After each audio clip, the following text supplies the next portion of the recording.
Looks like we are good to go. Hello, everybody, and welcome. I'm Sir Crosspad the Pink Knight, and we're going to be playing Metroid Prime 4 Beyond.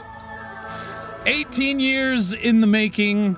I know everyone says 8. That's not true. 18 years in the making. I'm fully convinced of that. And I've been waiting personally for 14 of those years because I beat Metroid Prime 3 4 years after it came out. But it's finally here. It's finally in my hands. And we can finally stream it. I am excited. Let's do this. Let's go. All right. So, as we play through this, I'm gonna be going for all the scans. I'm gonna try and get 100% logbook. Can't guarantee it because that can be kind of tricky depending on how they set that up. What I am doing also is we're going for the 100% ending. No exceptions. We will get all of the power-ups. So, you know, Silex attacks Federation facilities, and it's believed the space pirates are being controlled by Metroids that have the ability to fuse with other life forms and control their minds. Keep in mind, this same exact thing, Dark Samus did this to the space pirates in Metroid Prime 3. So if true, Silex is using the same kind of tactics Dark Samus used. That's important for later. I haven't just... I'm walking into this game, I'll say mostly blind, in that I haven't played it. However, I've studied the lore for Metroid Primes 1, 2, and 3, as well as the trailers and press release demos for this game like crazy. Like you wouldn't believe. I know these things. When I say lore expert, I mean that. It's not just clickbait. I'm gonna be diving into every single element of these with all of that context in mind. Oh, it looks so good. Oh, it's go boom. Oh, I'm so happy. I'm so happy it's here. Oh, that guy's very dead. And then we got the mech suits from Metroid Prime Federation Force. They kept that as part of the continuity. The mech suits were built in response to Phazon disappearing from the Metroid universe. So the Galactic Federation didn't have Phazon enhancement devices anymore. So instead what they did is they decided, hey, we're gonna build giant mech suits and fight with those. Apparently, based on some of the scans we saw, the mech suits in this are called Golem class. I can't remember if that was what they were called in Metroid Prime 4, but that implies that Golem class mechs were employed by the Federation. They were basically built and engineered by the Federation after seeing old technology from the race on Brio in Metroid Prime 3. Brio is like, it's a planet in Metroid Prime 3 where only the equator is habitable because the dark side of Brio is covered in ice and the light side of Brio is covered in fire, essentially. So you only get to see a very small segment of Brio. What you doing, boys? There's a bunch of battles going on. Samus is just scanning everyone instead. Improved model of the Galactic Federation tactical barricade. Construct additional pylons. Galactic Federation trooper powered armor suit has been penetrated in numerous places. No life sign. That guy's dead. You saved us. There was only 3 pirates there, and there were 4 of you. You lost 1 guy in that firefight? Come on, guys.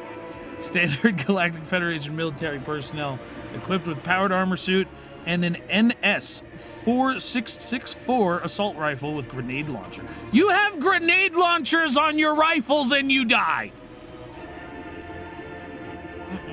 I can't even with these guys. Hey, what's up, V? Welcome. I appreciate you popping in. I can't believe it's Thomas. It's really her. Oh boy. Galactic Federation gate. It's a door. I scanned it, but I'm not gonna go beyond We're holding our door. position, but the Pretty artifact is at risk. self-explanatory. We need immediate... God. Samus, you made it. Command needs you to secure a sensitive artifact. Uploading coordinates. Also, I'm recovering from being sick, so if you hear me coughing, I apologize in When advance. you're ready, scan the door and head through. Yes, yes. Area map acquired. Map data. Yep. Got it. Got it. Got it. Got it. Got that map data. We're doing that map data. Mappy data. Yeah. Secure the artifact. So this artifact. Oh no. At least we caught it early.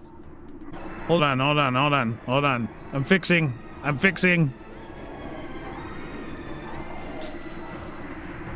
Is that better? Are we coming through smoother? It looks like we're coming through smoother.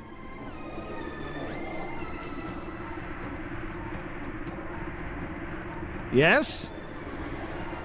Okay, that looks better to me. Here, go get him, Samus.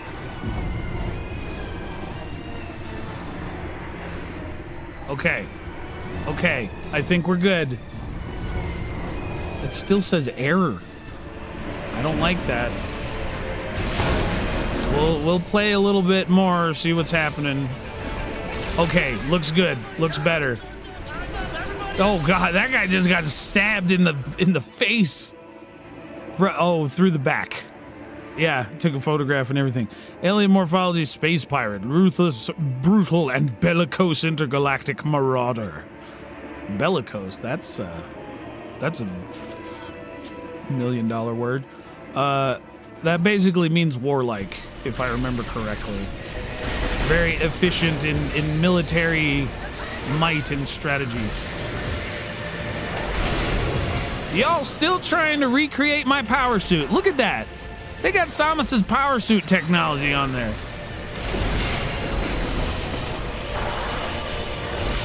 Oh, they are doing a lot of damage. Okay, I don't want to die in like the first few moments of the game. I was trying to get a good look at them. They don't usually do that much damage. Connected directly to Federation HQ. Oh, it's your birthday today, V. Awesome. Happy birthday. Happy birthday. Let's see here. Scan. Monitor, live camera, sensor feeds. Used for assessing combat situations. Is there any Federation lore stuff? Circuitry damage, non-functional. All right. Monitors have sustained critical damage. Displays are broken. Okay. Not a whole lot going on here. Vehicle drive spike. The cone-shaped chassis and thrusters enable direct insertion in fortified positions, while landing impacts are mitigated via energy conversion upon opening. Okay. So they are personnel launchers that bust through the ceiling, as we see right there, and the energy, they have a really good shock absorption system, essentially. That's what I'm getting. Hey, Rogue. Rogue's watching the stream today.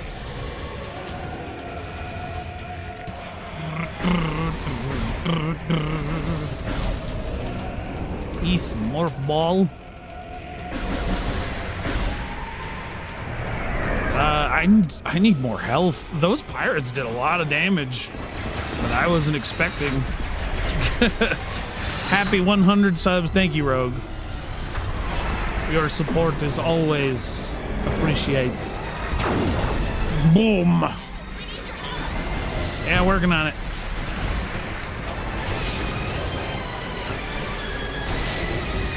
Dead. I want to get like an up close and personal look at these guys, but they just have so much like they do too much damage. I don't like it. You're just shooting them point blank, huh? Can't even take them down like that. So their tech is just beyond your beyond your capabilities, huh, Feds? There's more on the way. Oh, I gotta scan this thing. This bad boy. Like I was saying, Galactic Federation heavyweight class golem mech. Based on the Moganar golems from the civilization on Brio. Guaranteed. Manned war mech right arm loadout includes charged particle cannon with max output equal to a frigate's main battery? Wow. The GFS Olympus was pretty formidable in Metroid Prime 3, so... If you don't know, the GFS Olympus is the Galactic Federation's, like, flagship. So if that cannon's output is the same as, like, a flagship frigate's battery, that's crazy.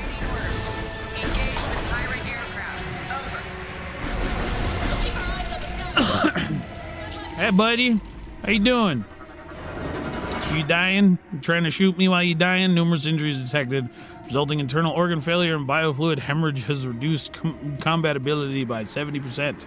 Vitals severely deteriorated. Oh, yeah. He's 2/3 dead. Now he's all the way dead. Okay, same story with you, huh?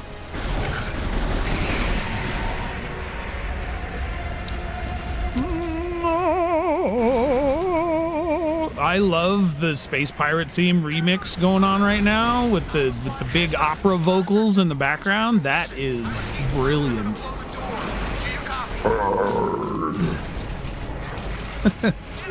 The good old Space Pirate death noise.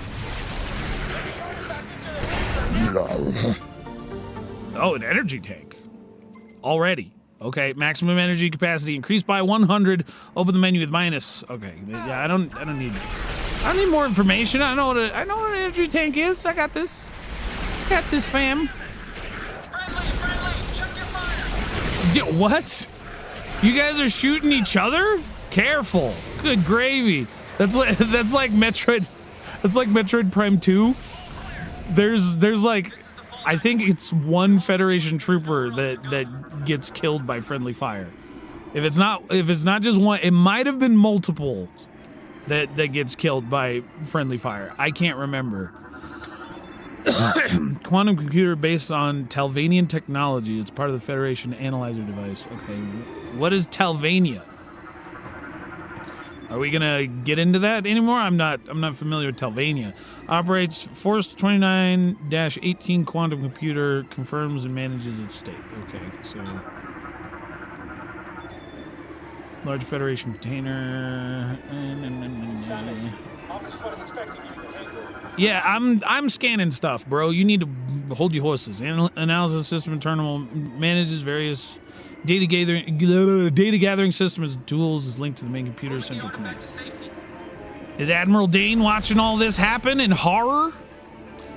Oh, thank God Samus is there. If she wasn't there, I don't know what would have happened. Gate destroyed by breach charge, causing debris to block the entrance. Clearing debris is impossible due to fire. All right, well, with all the technology at our disposal, fire is still dangerous. Hologram of the Desolan system. Artifact detection, location marked. Okay, are we in the Desolan system? Is that what it is? Hologram of the planet Tanamar. Analyzing statue at the time of our... Oh, okay, so the Tanamar is the name of the planet that we're in.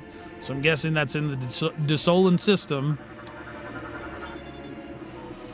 Latest artifact research notes, behavioral analysis, 3D simulation confirms the ring's orbital rotation pattern. Possible iterations are still being calculated. Radiation analysis levels have exceeded 2.69 TKV.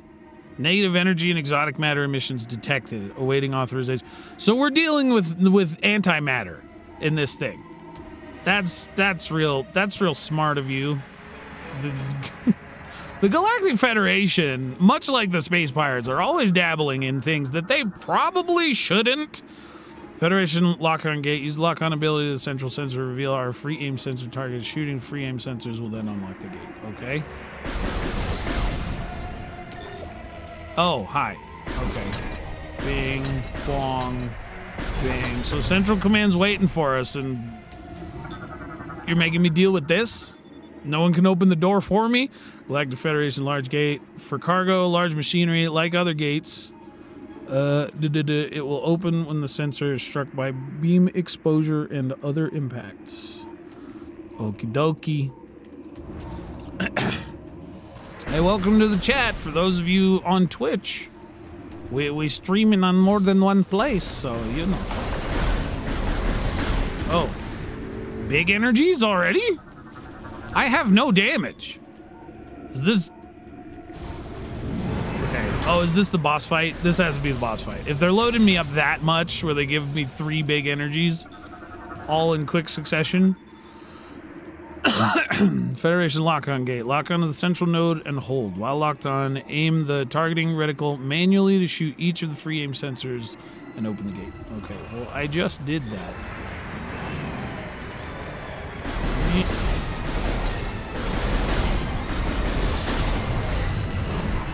Bro, how many doors you got on here? You did large... Okay. Goodness sake! They had this under heavy guard, apparently. I need to secure this thing. We're out of time. Let's go. Oh, good. More pirates. Arg. Gar.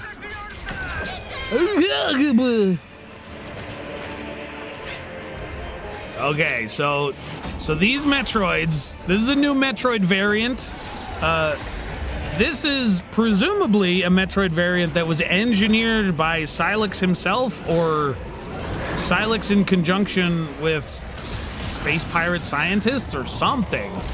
But they can basically latch on to their hosts and take over their minds and their bodies. So, you know, this corroborates what we learned at the very beginning of the game.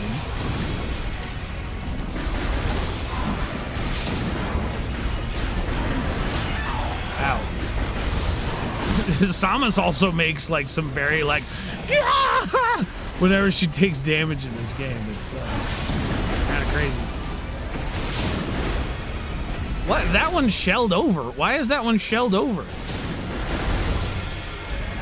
Why am I so... Okay, he's like backing me into a corner. That's why.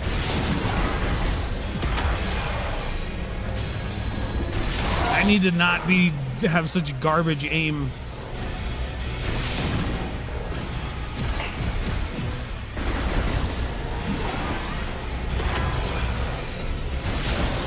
There we go.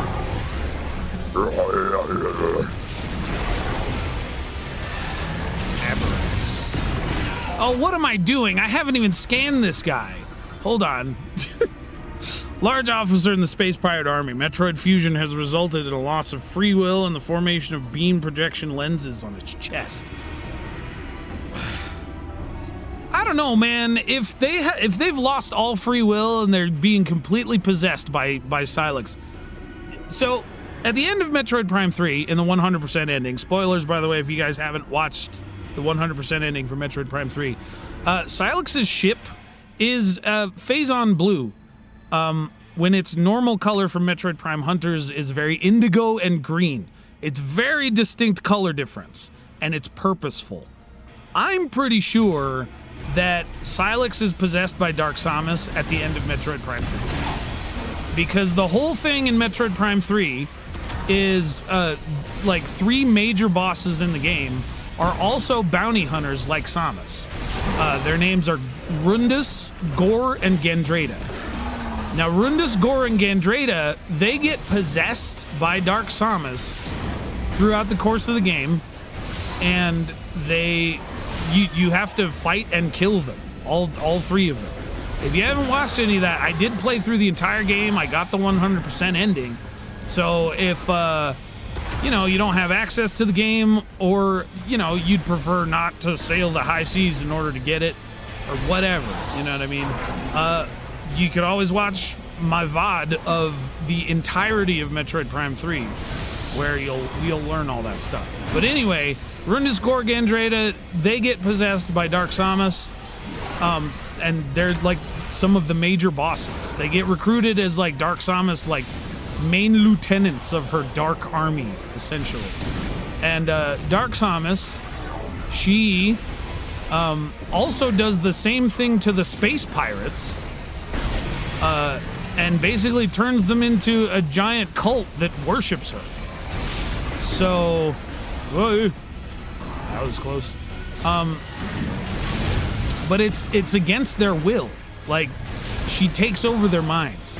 Sylux is here doing the same thing, and his ship was Phazon Blue at the end of Metroid Prime 3. So I am like 90 to 95% certain that Sylux is under Dark Samus's control in this game. And Sylux is supposed to be like the big bad. We're gonna meet him in just hey, whoa! Hands off, buddy. Goodness sake. But we're gonna meet Sylux in a second after we beat this guy. This whole fight was in like the demos for the game, so like I more or less know how this plays out. Didn't play it myself, but I watched the Nintendo Treehouse Live people play it. Alright, show me your belly button. Your nasty Metroid-ridden navel. Okay, I did the wrong. I thought he was gonna... Ow.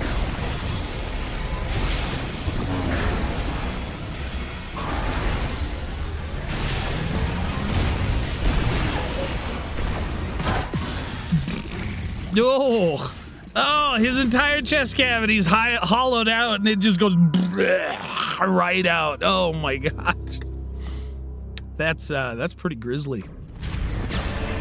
But it's blue alien blood, so it's still a T rating. We can have gore as long as it's alien gore and not human.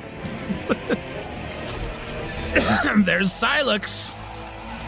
For the uninitiated, Sylux first appeared in Metroid Prime Hunters on the Nintendo DS in 2006, which was 1 year before Metroid Prime 3 released on the Wii in 2007. So, okay, this is my big theory, everybody. This thing right here, it's about to kill everyone. Boom. We're not being transported to another planet like they've been saying in the trailers. Everyone's dead. I'm calling it right now. I called it back when I did my theory video that's titled Samus is Dead. It's on my channel if you want to watch it. I did that one months ago. Everyone's dead.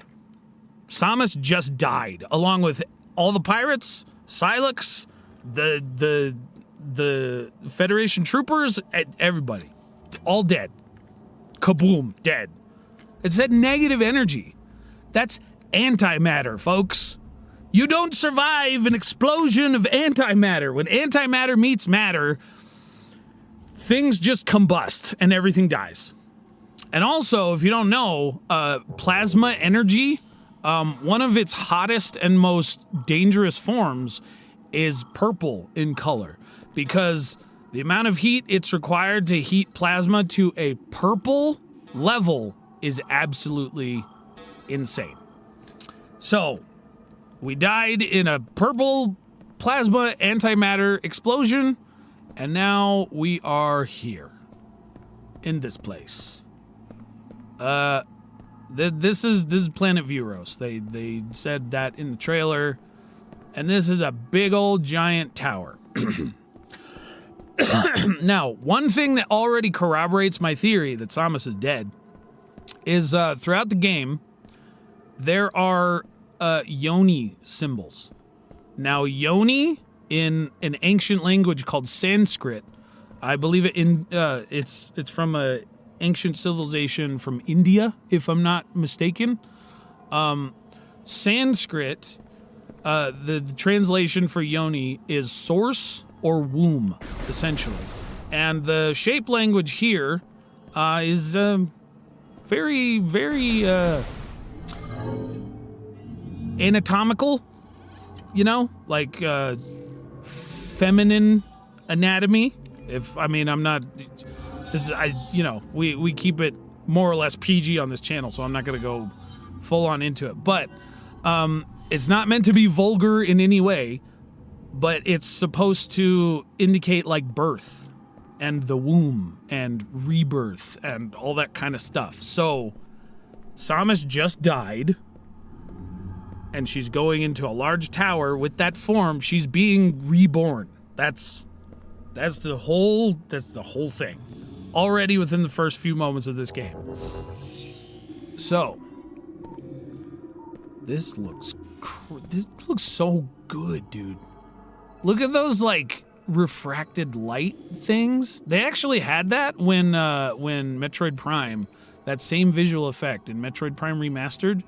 They had that when Metroid Prime siphons off the Phazon suit from Samus's armor when you fight the boss. So let's see what other secrets we got in store here.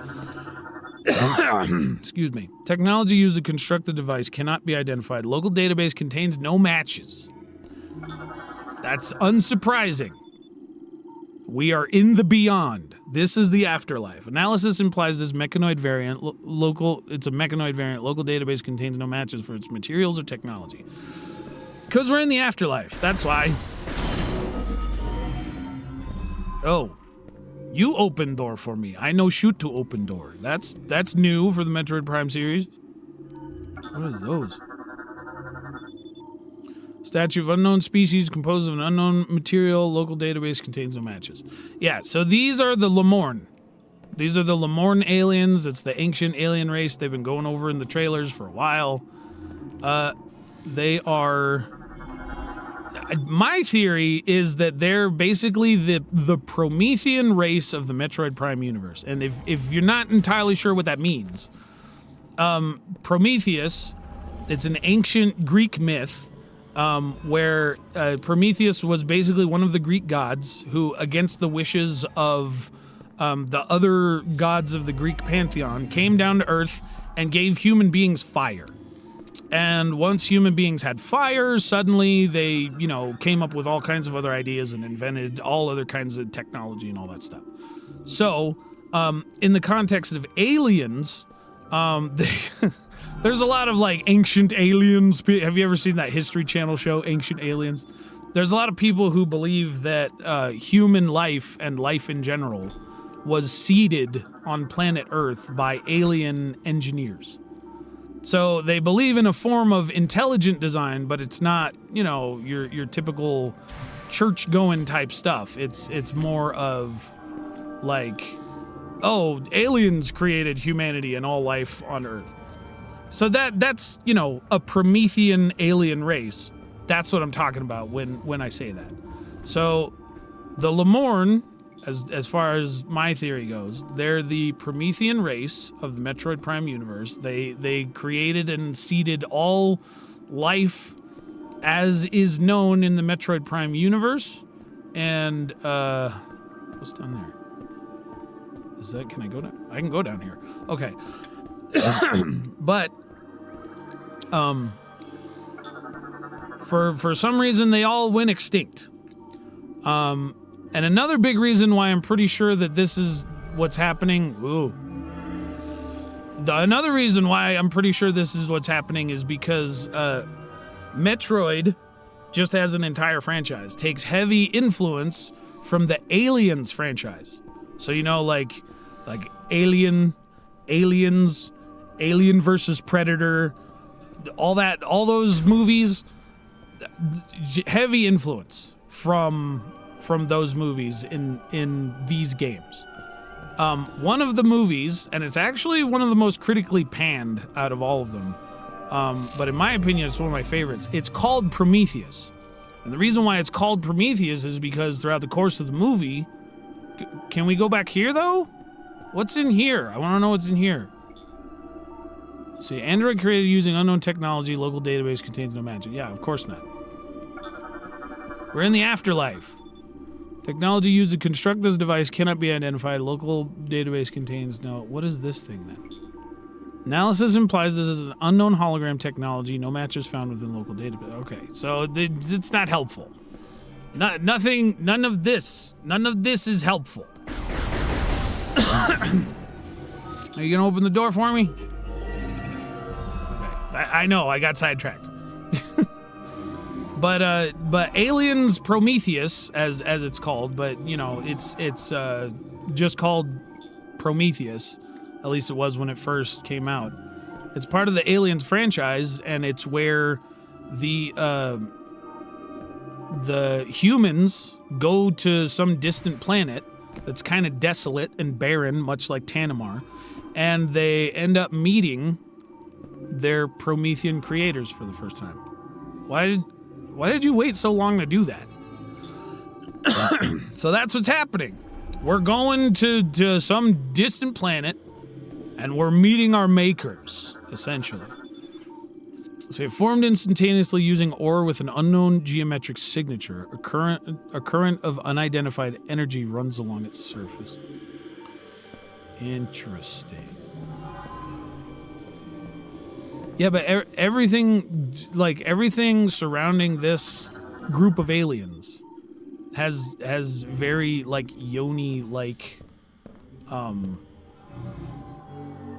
artistic design. Even the aliens themselves. A giant statue of unknown species made of an unknown material. Yeah, I already.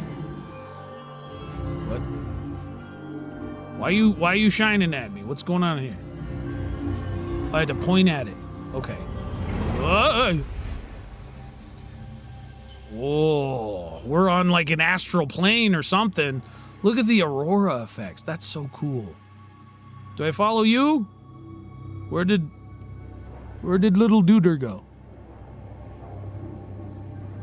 Ooh. I can't go scan visor here. I can't scan you.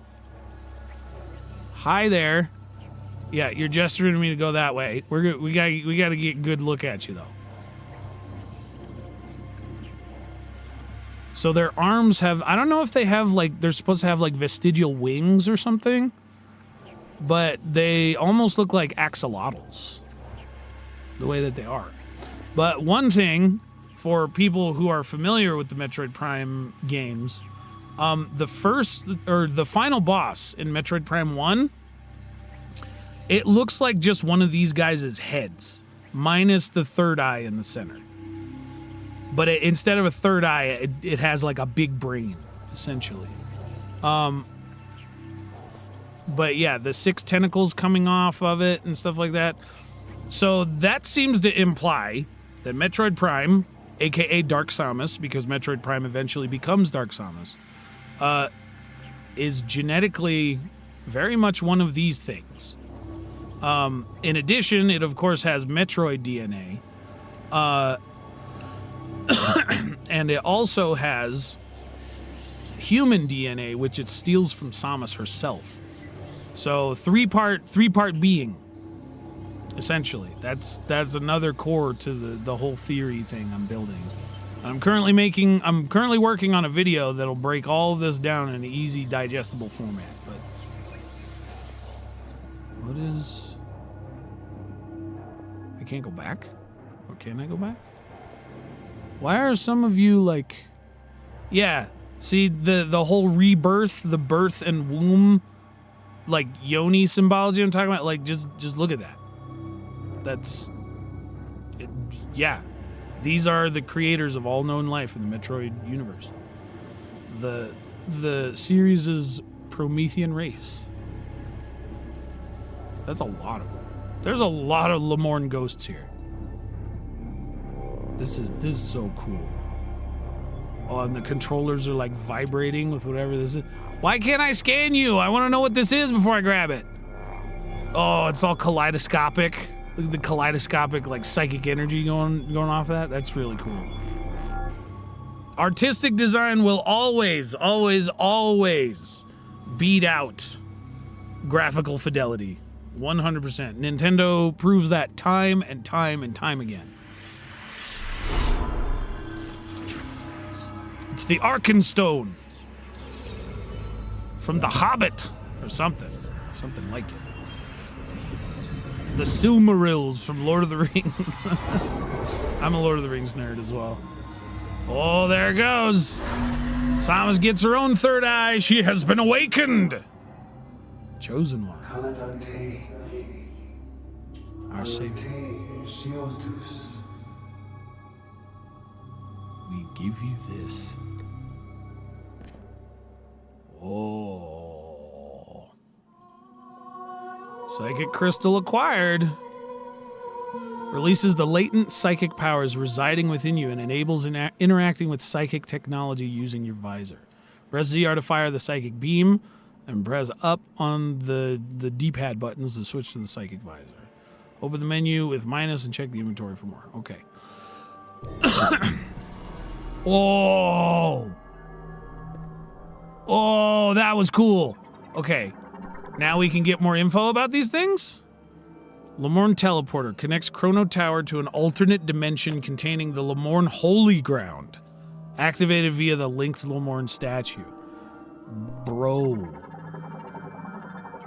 Okay, statue made of umozonite depicting a Lemorn. It will activate if the chosen one meets its gaze while standing on the teleporter. Its energy has been claimed. Okay. Statue made of umozonite depicting Lemorn. His forehead has a crystal design. Subject identified as a priest able to manipulate psychic energy. Yeah, so how many priests are we looking at? 1, 2, 3, 4, 5, 6, 7 priests? 7 Lemorn priests? I'm guessing that's important later. Statue made of umozonite depicting Lemorn. His forehead is... Yeah. Got it. Okay, same thing.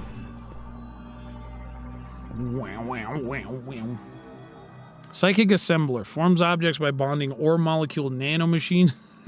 Nanomachines, son! Floating throughout the environment, operating using psychic energy. Alright. Okay, so it said it was unknown material. Bridge made of ore molecule nanomachines bonded by psychic energy. The Psychic Assembler appears to react to Guardian commands or Lemorn telepathy. Yeah, so this umozonite stuff, like, I'll bet you the reason why it was not on any known databases from the universe isn't because it's from some distant galaxy way far out in the universe or something. It's, I guarantee you, it's because umozonite only exists in, like, a spiritual dimension, and that's where we're at. We're in like the beyond, the spirit dimension. Oh, now we can open these by ourselves. Nice. Okay, it's because I got a psychic beam now.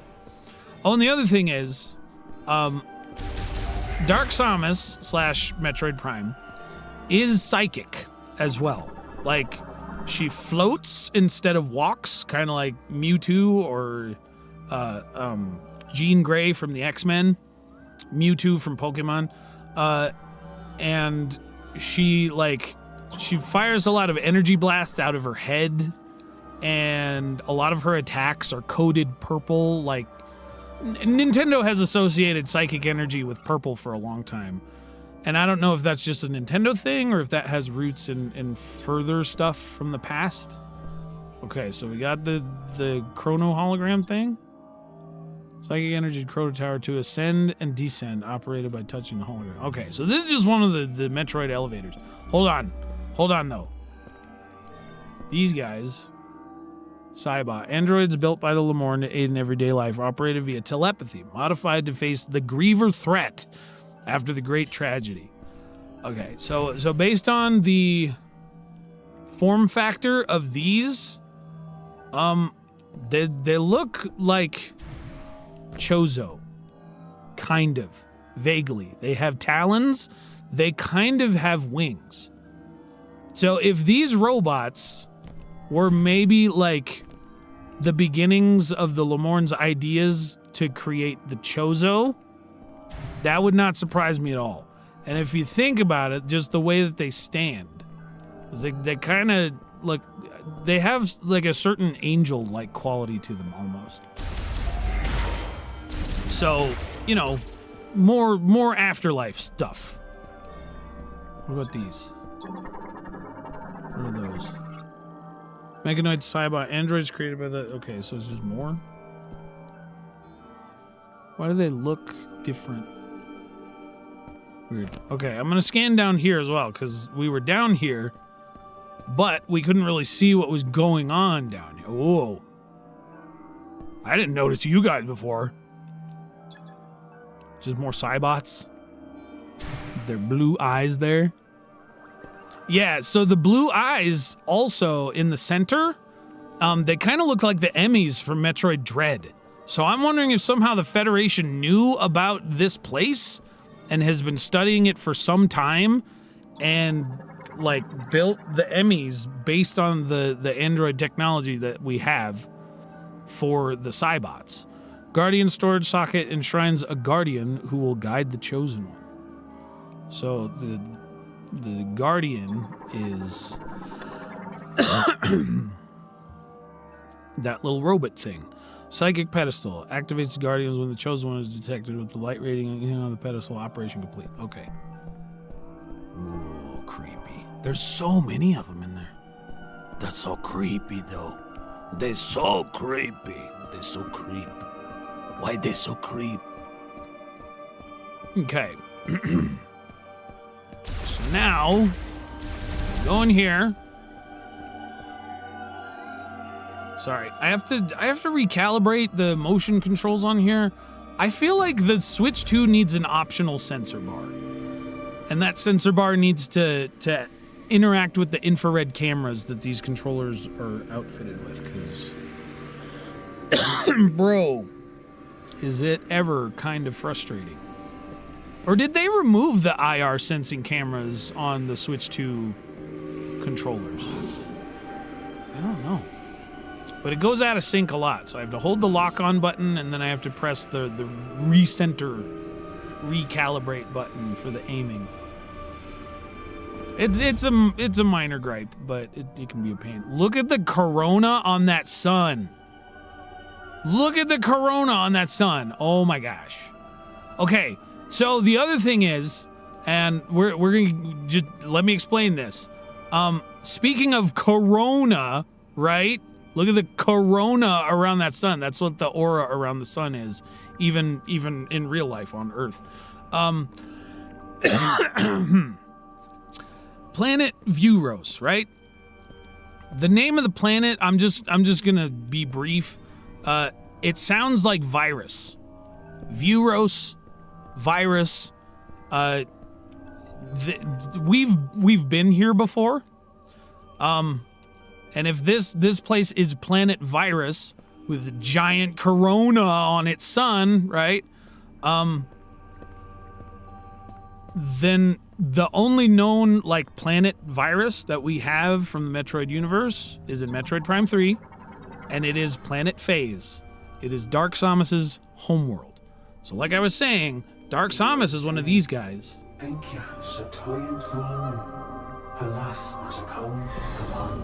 they live on planet virus. Shadi Haram. Cease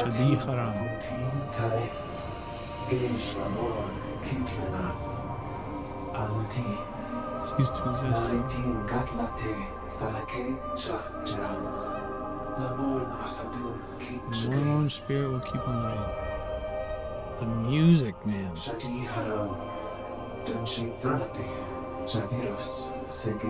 Yeah, it just said virus. It didn't say Viewros, it said Viewros. Like virus with like an accent on it. It's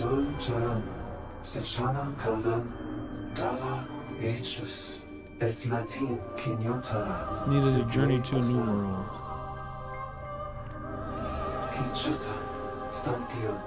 Now we got 5 keys. Kind of doing the Metroid Prime 2 thing. I mean, there were also the shrine keys, the Chozo artifacts in Metroid Prime 1. That's a pretty common thing. Travel to the temple. Touch the ball of light. Okay.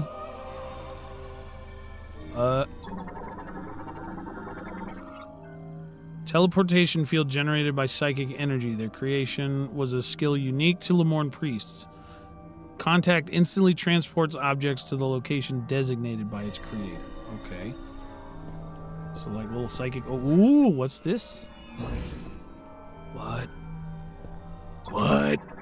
What is that? Psychic ball trap. Oh!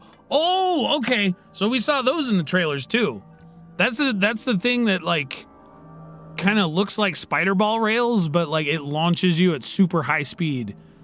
Suspended in open space, once it's been materialized, the track can be navigated using the psychic spider ball. Yep. Whoa, why does it go way up there? So that big thing is the teleporter, I'm guessing. I can't scan it. So, all right, let's go. Oh, I have to ZR to interact. Yeah. And that looks similar to the Light World teleporters from freaking Metroid Prime 2, man. The unity of design, the cohesion of storytelling in these games is second to none. It's so good, man. Oh, and then there's one detail here that I saw in the demos. It's very important, but it's very subtle. Just listen, listen, listen closely. Oh, you hear that? Boom. You hear that, guys? Ask not for whom the bell tolls, right? Right? The bell tolls for thee, Samus. Samus is dead. There's too many details corroborating this. Yeah, so you even got like the Yoni looking design here in this big tree archway. Crazy. Crazy, bro. What are you guys? Ugh. Like little wiggly worms?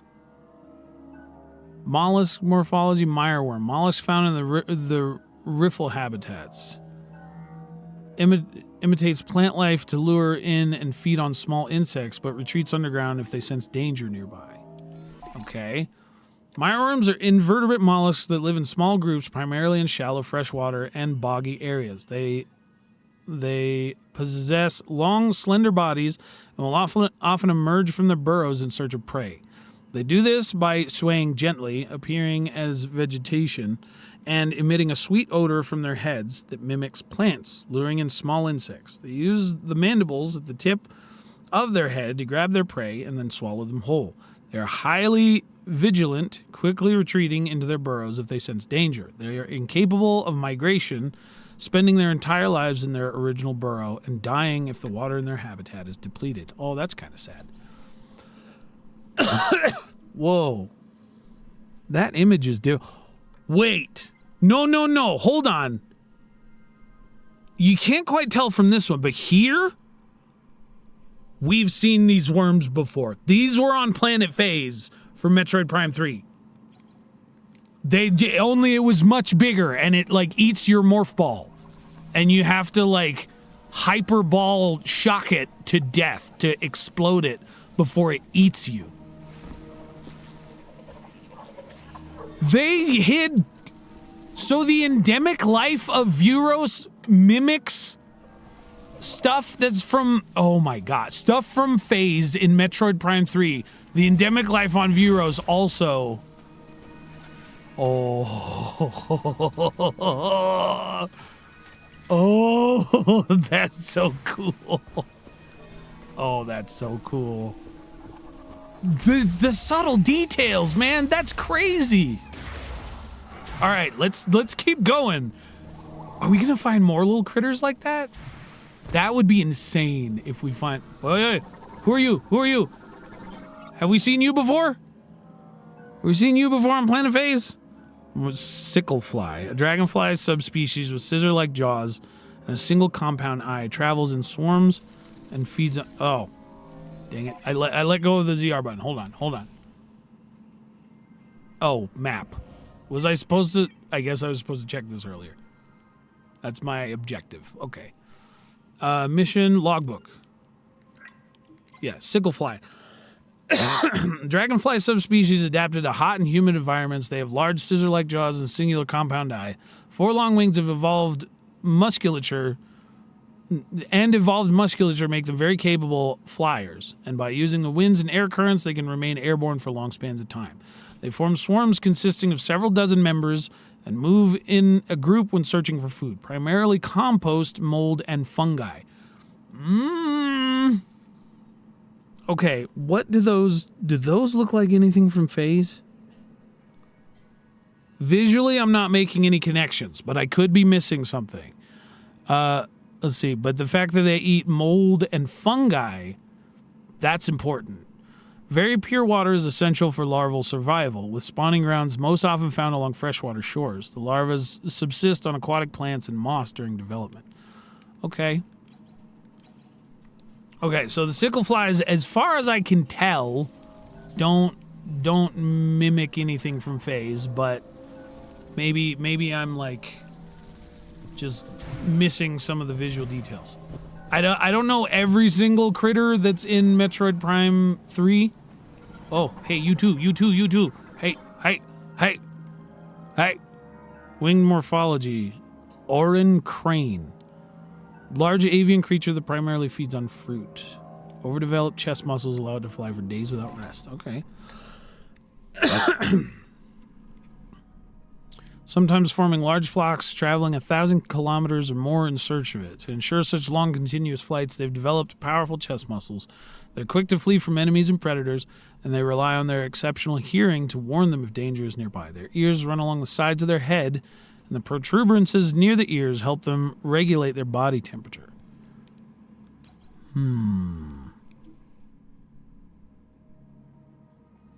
That looks vaguely familiar. But where have I seen that? My memory wants to say that this would be something from Metroid Prime 2 if it's... Yeah, especially at the wingspan. Something about that wingspan looks very familiar to me. I don't know. I could be wrong. We're going to keep going. We're going to keep on going. All right, so we passed through the archway, the Yoni archway. And then... Oh. Oh, yep. We being reborn right now. We're being born again, everybody. Going in here. What are you? Insect morphology, glister beetle. A beetle possessing bioluminescence. As a species, they tend to group together, emitting considerable light, making themselves easy to spot by predators. Let's see. They're insects that have been classified as beetles due to their rigid forewings. They possess an internal photophore and are known for their extremely docile disposition. They tend to gather in groups and share feeding grounds, using the mandibles on their head to peel away bark and harvest the sap beneath. A chemical reaction of the photoproteins and enzymes allow them to emit light from the photophore in their abdomen. They use the luminescence as a means of communication within their groups. But when several of them are emitting light at once, it also makes them easy to spot by predators. Okay. I can't see them. Are there more of those? Float morphology homing spore. A sporangium of gas spore floats in the air and senses the heat of nearby organisms. If threatened, it will extend thorns, approach, and then explode. Gasopore type mushroom eject at regular intervals are called homing spores. They contain spores as well as lighter than air gas mixture within the pouch-like structure. This gas allows homing spores to float in the air, waiting for creatures to approach.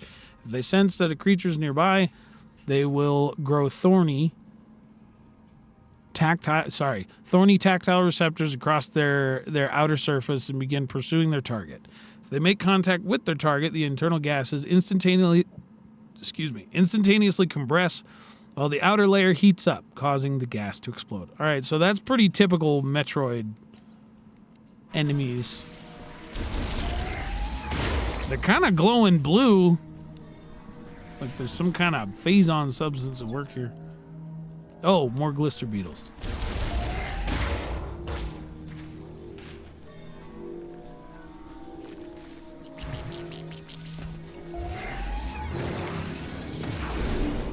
scan this? No. Oh, more glister beetles up close and personal.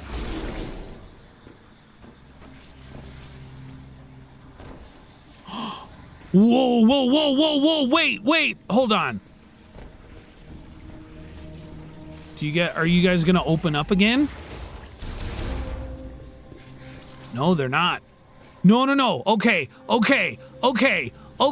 So, these things look like the final boss of Metroid Prime 3. No. There's no way I can zoom. I want to zoom in on you.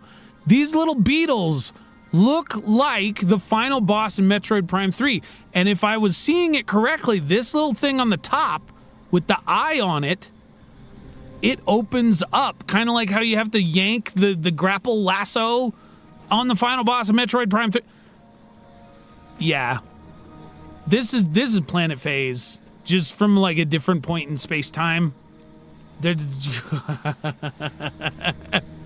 My theories are being confirmed with every last detail that's being shown here.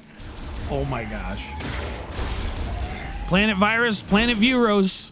The only planet virus that we've seen before in the Metroid Prime universe is Planet Phase for Metroid Prime 3. Oh! Okay. What are you? No, don't retreat. Don't retreat. Come back out. Come back out, please. Please come back out. Okay, they came back out. Where are you?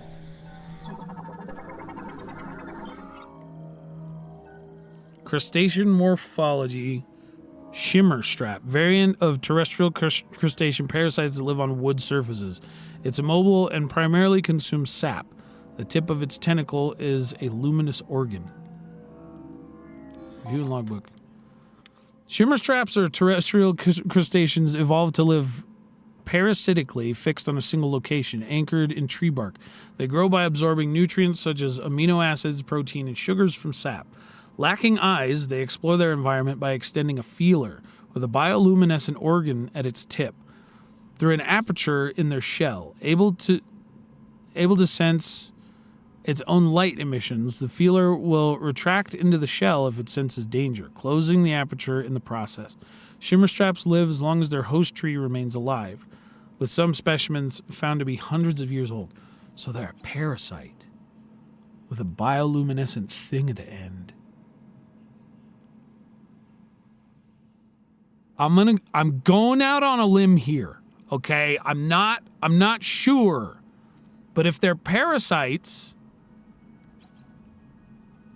Okay, so on Phase, there was an enemy called the Phase-ing, right? And Phase-ing were like Phazon blue. They had red eyes in their center, and they would spit like Phazon at you. And they would cling to walls. In addition, the Phase-ing are the original templates for the ing from Metroid Prime 2. So these things don't let me get very close, but I'm willing to hazard a guess that these are the precursor creatures to the ing before they were horribly morphed and warped into awful forms of alien life. I can't get close enough to study them though. Okay, so rebirth. We're being reborn. To see the light at the end of the tunnel. And the cutscene happens right as we walk out. Oh, man. Oh, and the music. I've been listening to this music since they released it on the Japanese official website. Of course, someone ripped it from the website and then put it up on YouTube. I've been listening to it on a loop for like ever. Okay, what other secrets you got? We can scan the tree. Sacred Tree of the Lemorn. Age estimated at over 6 millennia. Analysis indicates it has absorbed and stored a massive amount of psychic energy. So 6,000 years, huh? We're going further into intelligent design theories, and getting kind of biblical about it, huh? So there's a theory among, various Christian sects that the world is only 6,000 years old. There's some debate on that, but that number, the tree being aged at 6 millennia, that's supposed to be tied to that concept. I guarantee it. Because this thing is supposed to be like the Lemorn tree of knowledge. There's like these memory fruits, which I'm guessing we'll get to those, but what is... Oh, look at that temple. Oh, the cranes. That looks so cool. Yeah, artistic design, just like... That's a simple HDRI. That's like a skybox, but like it's got some subtle parallax scrolling effects on it, and it makes it have more depth visually than it actually does. But it looks so good. Even the tree is part of the HDRI, except for maybe the leaves. That actually might be just the top of the HDRI is the leaves. But yeah, leave it to me to send Samus plummeting to her death. Hold on, I wasn't done looking at the... Oh, hi. Hello there. Hold on, I wasn't... Oh! I'm glad I came back here. Olamorn, gaze upward and behold the sacred tree, blessed by the Temple of Memory. A shrine that preserves and protects our memories and wisdom. Yes! So this is what I was talking about, but they revealed that in the trailers. From the first day we Lemorn set foot in this jungle, the sacred tree has been here. It bathes in the light, breaking through the treetops, reaching high into the air, appearing to almost strain against the sky, yearning to carry the thoughts and feelings it holds ever higher. Open your heart and your mind to the sacred tree and become one with it. Excerpt from the second slate. What, like the 10 Commandments? Ow! Be nice! Chill! What are you guys?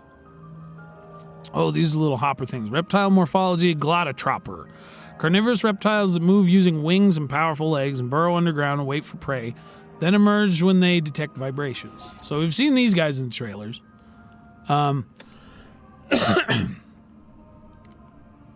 Whoa, hold up. No. But now that I'm seeing the diagrams, hold on. Let me read the scan, and then I gotta get a closer look at these things because, okay, glottotroppers are carnivorous reptiles who primarily feed on other animals. They're ambush predators burrowing beneath the ground, waiting for prey. And approach when they sense vibrations of prey through the ground. They will swiftly emerge to launch sharp needles from their mouth.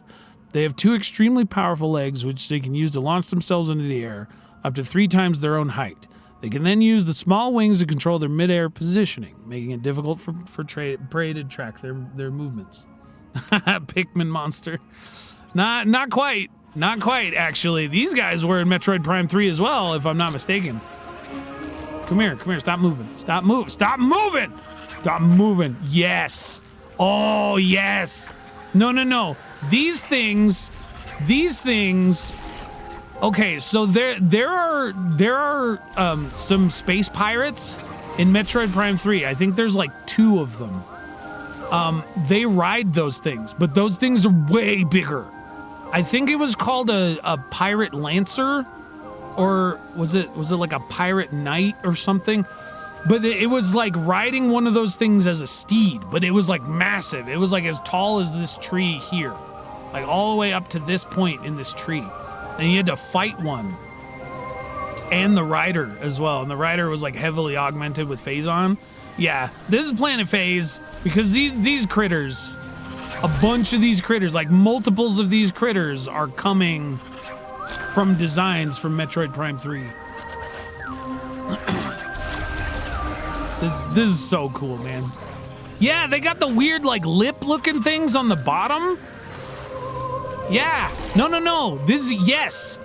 These are the same things that the space pirates were riding in Metroid Prime 3. That's crazy. More of the mollusks. A weird tube worm mollusk that tries to eat you on Planet Phase's surface. Oh my gosh. There's so much happening right now in this. Plant morphology, giant spiral, vegetation primarily found in trees and caves. Its leaves extend in a spiral and display in response to Leaves extend in a spiral and display a response to any impact stimulation. Yeah. Plant morphology exophyt. If it senses an approaching organism, it closes its petals and hardens to protect. And hardens to protect its ovaries, huh? Interesting. I wish I could zoom in on these. Yeah, see, because it closes before I can really, like, get a good look at them. The other thing is, this door here very heavily resembles one of the doors from Planet Phase. And it even had, like, these weird things. But they were in, like, there were 5 of them along the top of the door, and you just had to, like, shoot them, and they would close. Like these things, like these flowers, they would close when you tried to shoot them, so that you couldn't open the door, and it was really a pain in the booty to open the door.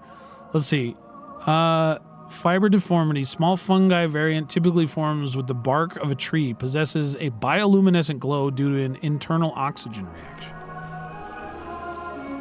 Yeah, and is that a mold? What kind of it's a fungus. Yeah, that's like the Phazon ringworm all throughout Metroid Prime 3 right there. Only it's like the benign form. It's the form it took before it got all warped and messed up by Dark Samus and Phazon and all that stuff. Oh, okay. Oh, hi there.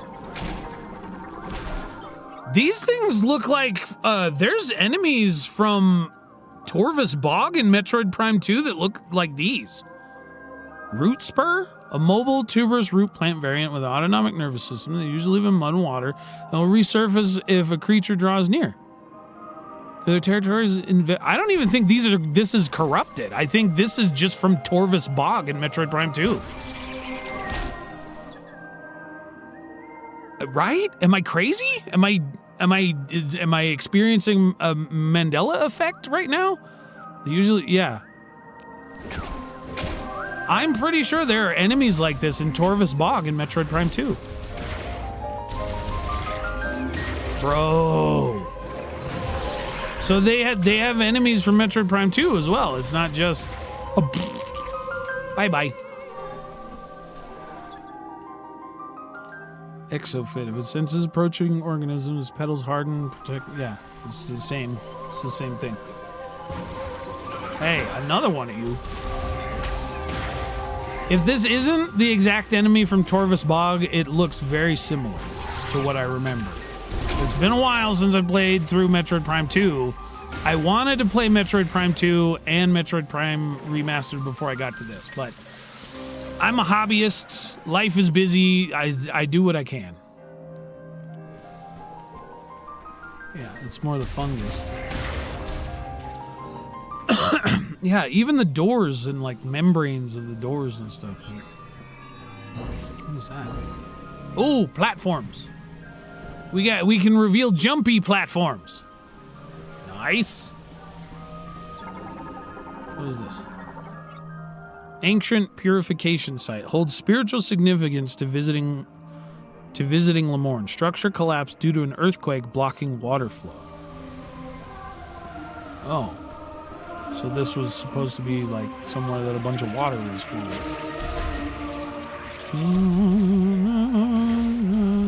Hey, back up. I don't know. Some of these critters are already kind of Phazon blue here.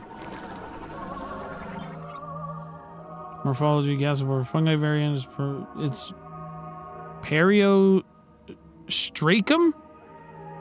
What is a periostracum? That's another $1 million word.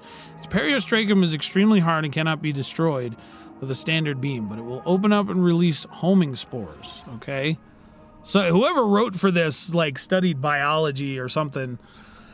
Gasivore are a type of mushroom that mainly inhabits hot and humid jungles, growing on surfaces like tree trunks or rock cliffs. Their periostracum remains closed until a sporangium is generated, at which point their periostracum opens and ejects the sporangium into the air. The periostracum is extremely hard and cannot be destroyed with beam weaponry, but the soft tissues beneath the periostracum, which are exposed when a sporangium is ejected, are vulnerable to damage and beams or other weapons. Gasiphora can be destroyed even while their periostracum is closed using a high-powered weapon. Okay.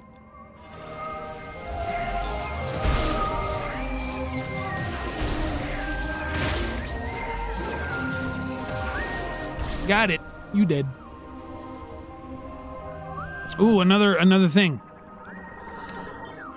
More Lemourne lore. Immerse your form in the sacred waters. The temple of memory shall bless the purified Lemourne. Okay. The ablution. Oh. Okay, so the word ablution has like deep religious connotations. Further reinforcing the like intelligent design, like almost theological approach they're taking to this Promethean alien race. To my Lemourne brethren, you are welcome within this sacred space. Though you must first cleanse yourself, collect the holy water from this spring, rain it down upon your head with both hands, and become purified. May the sacred tree be always with you. Excerpted from the third slate. We got slates like the 10 Commandments. We got ablutions to purify yourself, like baptism almost. That dang, man. Dang. Very solemn. Ancient Lemourne sculpture carved from a single stone with identical dimensions to similar statues. A receptacle for a psychic mote is built into its forehead. Mote saga. Receptacle that takes psychic mote, a spherical coalescence of psychic energy that acts as a key. Okay, so those little purpley things are keys, right? The more Yoni designs on the door lock. Large Lemourne psychic lock, psychic ability, seal variant, unlocked by placing psychic energy mote spheres into the receptacle. Okay.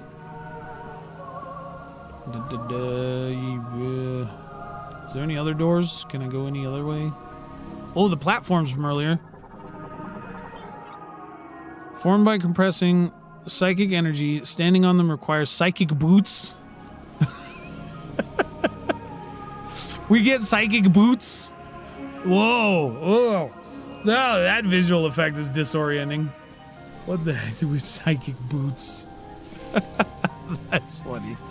Even our boots have to be psychic. Oh, there's a missile expansion up there. All right, we'll have to remember that. Can we put markers on the map? Did they add anything like that? Let's see. Exit, back, zoom, pan, rotate, world map. Marker! Marker! Oh! We can marker. All right. Y. Missile. Set marker. Awesome. Awesome! No. Oh, no. That's not what I wanted. No. Okay, so it turns...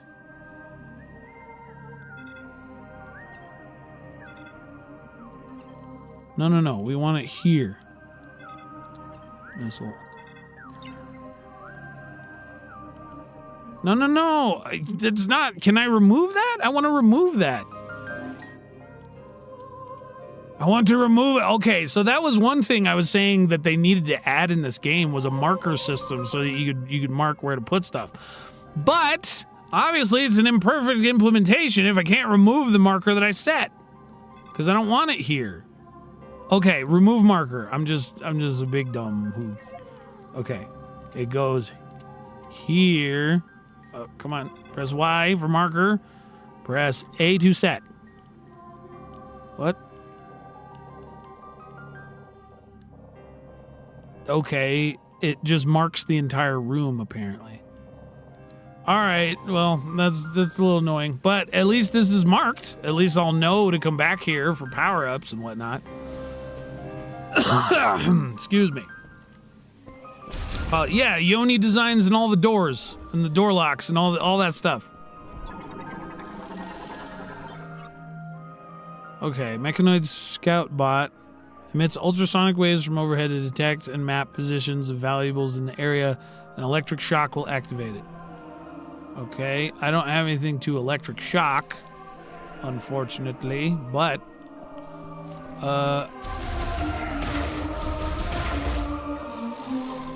there anything else? can scan the door. But it's basically just gonna say door, right? Yeah. Just door.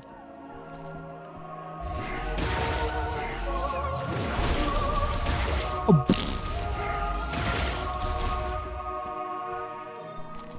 Must shoot all the things. Oh wait, have we scanned the energy yet? Does that have its own dedicated logbook entry? No. Doesn't look like it does. Okay.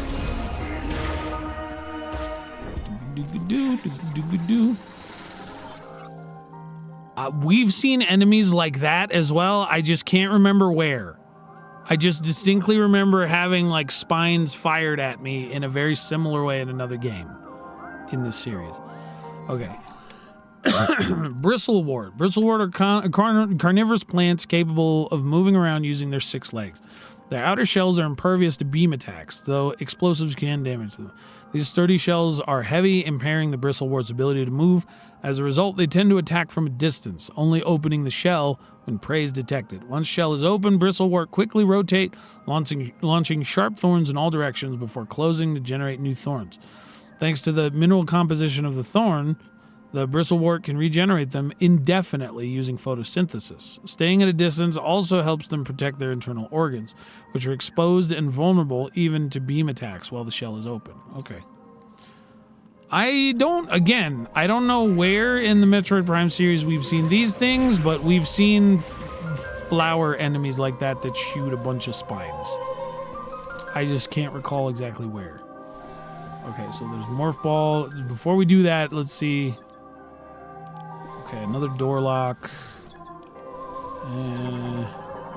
Scan that.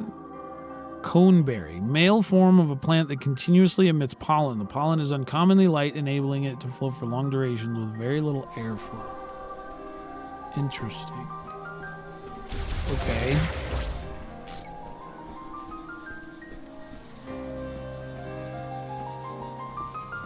I guess we gotta go this way. I remember seeing this place in the trailers. Although, no one looked back to scan anything. Okay, I guess it's only more of the fungus stuff. Don't trust the fungus, guys. Fungus means bad things in Metroid Prime games. Unlike the Mario games. Come on, open up. Shoot your spines, or at least attempt to, and then die.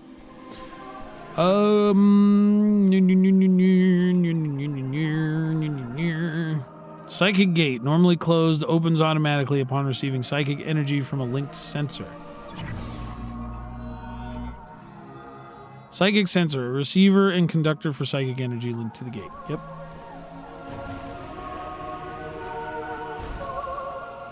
Psychic sensor, that's what they're calling it these days. Ooh, what are those little butterflies? Psychic Glove works in combination with a Psychic Visor, enabling telekinetic control over psychic objects such as motes. Ooh. So we get a psychic... Oh, that's right. We do get a Psychic Glove. Insect morphology. Empress...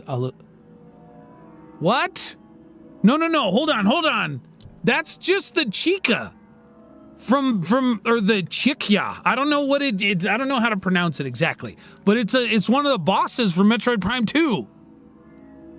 We got moths that look like the Chica from Metroid Prime 2. Okay. Empress Alu are a type of butterfly that have adapted to the heat of tropical climates. Their wings appear as a bright, vibrant blue. But this is not their actual color. It's the result of complex phenomenon created by the way light wavelengths reflect off the scales covering the surface of their wings. When feeding, Empress Alu form into small groups and seek out bryophytes. What are bryophytes? And other small plants. Their bodies are relatively large compared to their wings, making them ill-suited for traveling long distances. As a result, they will often rest on rocks or trees, though they are quick to flee if they detect danger nearby. So it's kind of like an Atlas moth, but like those just look like the Chikya from Metroid Prime 2. Or the Chica, I think it's called the Chica. Yeah, it looks exactly like it.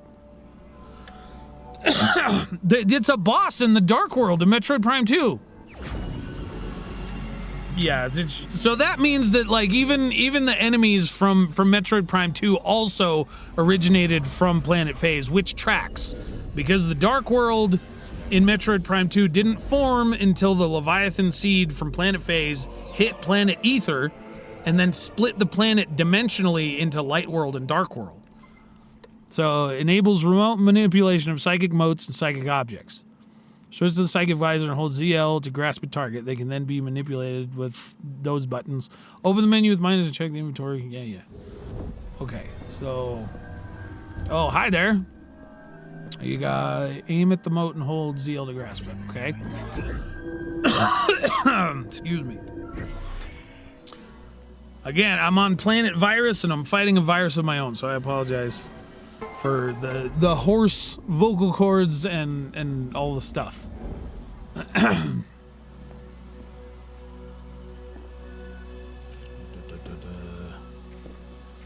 hold up. I gotta check something real quick. Stand by. A beep bub bubbity beep bub doo beep beep boop. Yabba bobbity beep bop doo yobity bobbity boop. Yabba a bobbity yip bop bobbity beep. Yibbity a bobbity yip bop bobbity boop. Okay. Entrance to Fury. Okay. So. Oh, we're back to this thing. Okay, so that kind of went in a circle. I gotcha. Ooh! Ooh! Almost missed this. Chosen one, take the holy power in your hand. The path that you must walk lies beyond the door. No. I want to read the rest of that. What's the rest of it?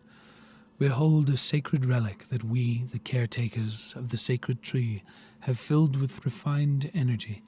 We offer it to the Chosen One, who will one day visit this place. We ask that they take it in hand and use it as they please, and to seek out the sacred symbol, the lingering afterglow of our prayers. Okay. Thanks for the glove. Also, if you look at Samus's hand here, it looks black when she's in psychic mode. It looks like a dark Samus hand when she's in psychic mode. That's deliberate. That's on purpose. Like, it actually looks black. Even when you stand in the light, it reflects black. So, like, the Lemorn are, like, giving Samus psychic powers? I don't know if that's for good reasons or bad reasons.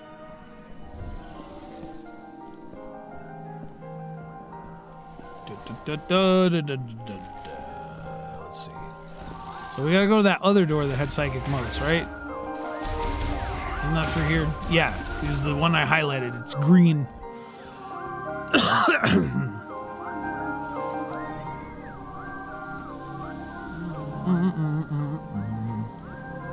Okay, so I gotta take the psychic motes from these guys. Womp. And then yoink. And then womp.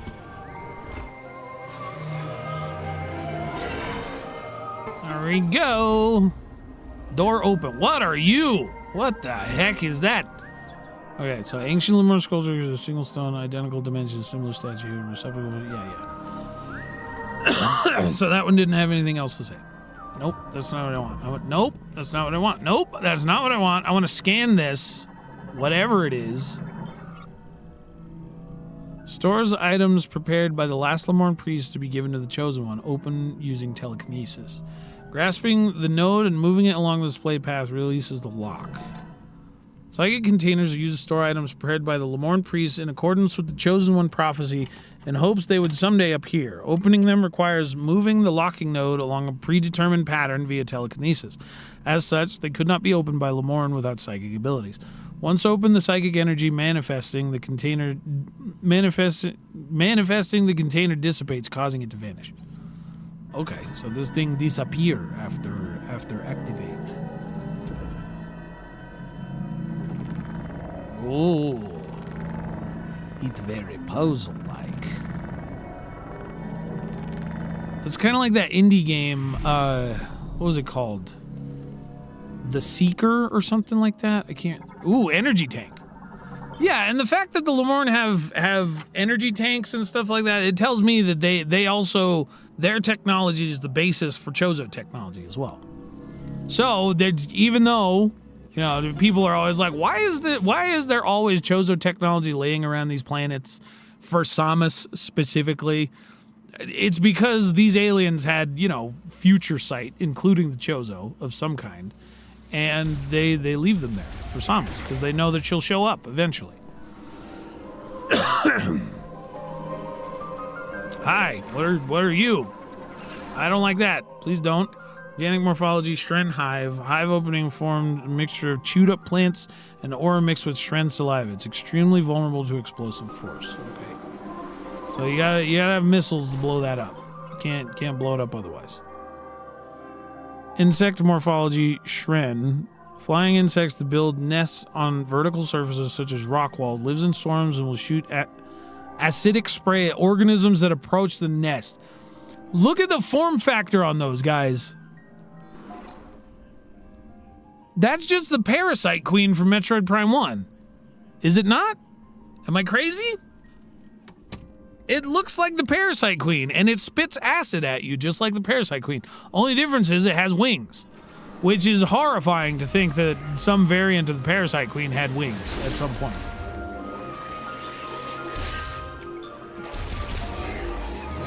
Can I get a closer look at one of you? Ow, you do a lot of damage. Stop moving. I mean, they look slightly less Parasite Queen-esque when I get close to them. But, like, they share, like, some kind of resemblance to the Parasite Queen. That's my theory. I'm not going to conclusively say that about these guys.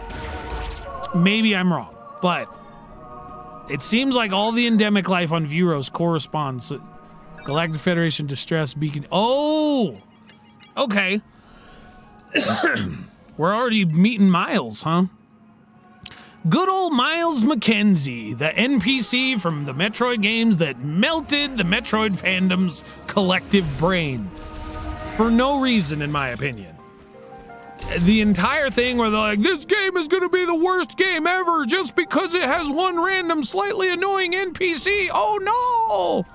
You would have thought that Nintendo had added microtransactions and paid DLC put out before release, just like Pokemon ZA, and even like in-game pop-up ads or something with how people melted down over Miles McKenzie.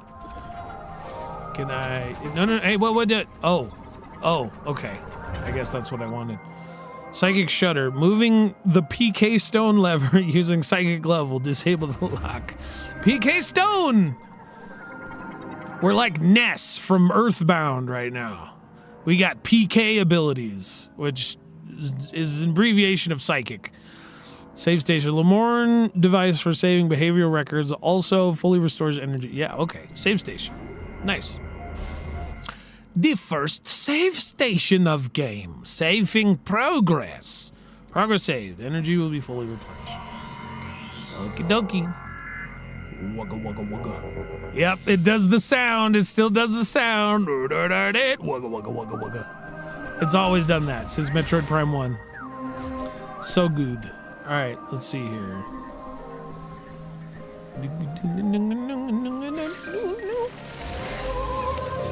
Okay, so we need missiles. And from the demos, I'm pretty sure that Miles has the missiles. So let's go get the missiles from the Miles. Miles has the missiles. Miles has the missiles. Like Gru from Despicable Me. Sorry, sometimes I will randomly break out in a Gru voice. It's just something I do on occasion. Okay, what are we looking here? Bioluminescent mushrooms. Oh, the music get all spooky. Oh, I need to hear the roaring. All right, here's the Grievers. So one of the earlier scans in the stream, it was talking about the Griever threat. and how the Cybots were developed to handle the Griever threat. So that's what we're looking at. Oh, the root systems. That looks so cool.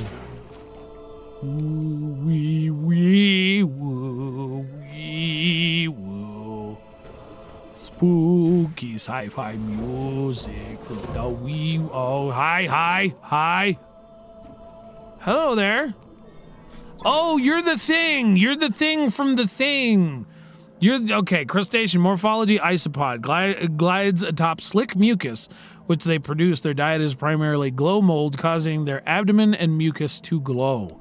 All right. So again, for the uninitiated, this critter here is based on a hunter from Metroid Prime Hunters named Candon. Now, this isn't Candon. It's just a critter that is presumably the genetic basis for Candon. And I saw that thing in the demos as well. But we got scans here with this. Fungi morphology glow mold, bioluminescent fungi variant containing large quantities of luciferin? Luciferin? And luciferase? What? Luciferin and luciferase in its cap. This causes the glow of both the fungi and its... These are the Phazon mushrooms! These are the Phazon mushrooms! Okay, so all of the Phazon fungi that we see... I'm sorry, I'm getting... And it's not even being subtle. Okay, so I've had a theory for a little while. Again, I will go over it in the video that I've been working on for a good long time. But the theory is that Dark Samus is the devil of the Metroid Prime universe, essentially. So, like, if this is the Promethean race, one of their Promethean race falls, right? Like, the devil was an angel, and he fell and became the devil in like, biblical stories. So, one of the Lemorn, right? Dark Samus falls and becomes the devil of the Metroid Prime 4 universe, and then she uses whatever woogity woo that she does to create Phazon, and these are the mushrooms? And these mushrooms are full of luciferin and luciferase? They're not even being subtle about it, man. Oh my gosh. All right. Again, my theories are winning. I see no other lore expert up here but me. Oh, hi, Candon. Candon, not Candon. It was so mean when they teased this thing in the trailers because it made me think the first time I ever saw it, I was like, is that Candon? Is Candon going to be in the game? It's going to have Silex and Candon? Does that mean that we're going to have all the Metroid Prime hunters in Metroid Prime 4 as well? Are they going to come back? Because they're all dead also? And what? But no, if you watch this, it's not Candon. Because I saw this in a trailer thing. It just, yeah. The bird comes along and dashes my hopes. Takes away, sorry, my motion controls kind of wigged out there for a second. But they dashed my hopes in one fell swoop of Candon being included in the game, which makes me sad. But, I mean, there are some implications there that, like, Candon was created in some kind of abhorrent lab, and that's all we know about it. The art, the official art for that lab, the lab looks like a giant heart, like a giant dismembered human heart.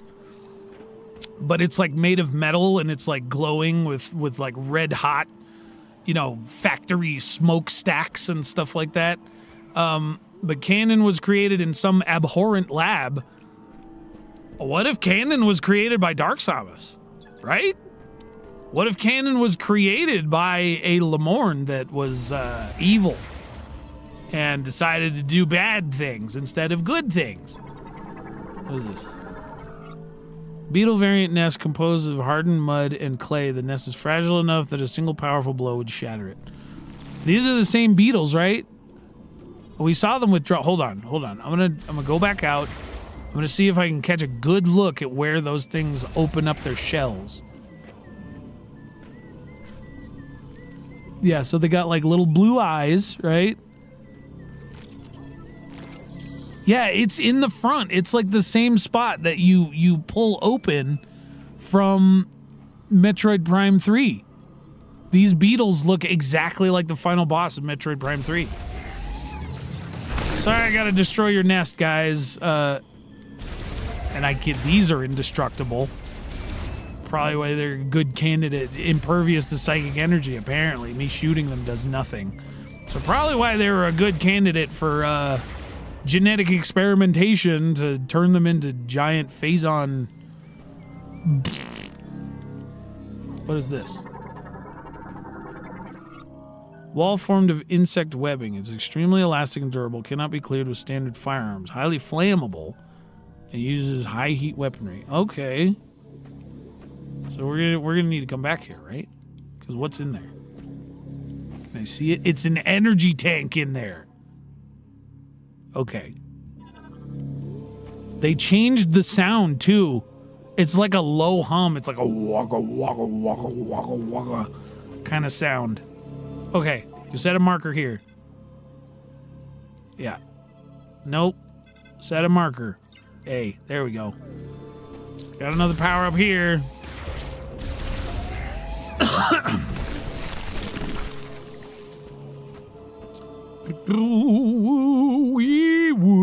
Yeah, there's a lot of spooky stuff in this tunnel, man. We got Candon's genetic bases. We got mushrooms with luciferin inside them. Bro. Oh. Fern root variant, lateral root, and root hair tips with extremely sharp edges. They can be cleared using standard firearms. So those look like a lot of the weird root formations that are on Planet Phase. Planet Phase has a bunch of weird, like, tendril-like, spiky tentacle thingies that are glowing all purple and blue that look a lot like that.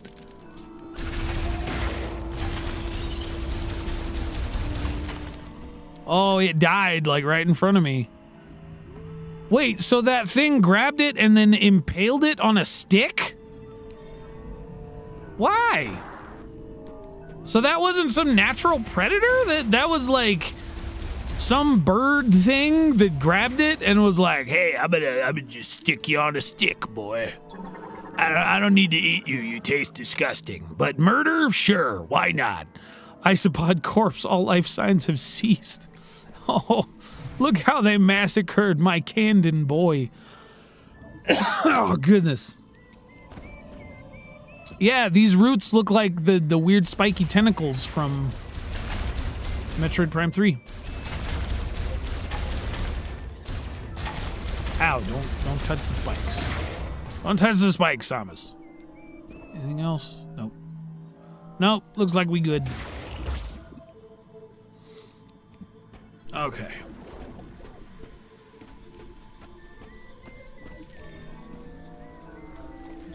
I know that I'm constantly staying in scan visor, but like, if I want to potentially, I mean, I can't guarantee that I'll get 100% scan logbook, but they will lock logbook entries behind certain, like, oh, it's Miles, behind certain story events. You're alone on a planet, no hope of survival. But you're also not sitting next to Phil anymore in that cubicle, so... Win? Win? Poor guy.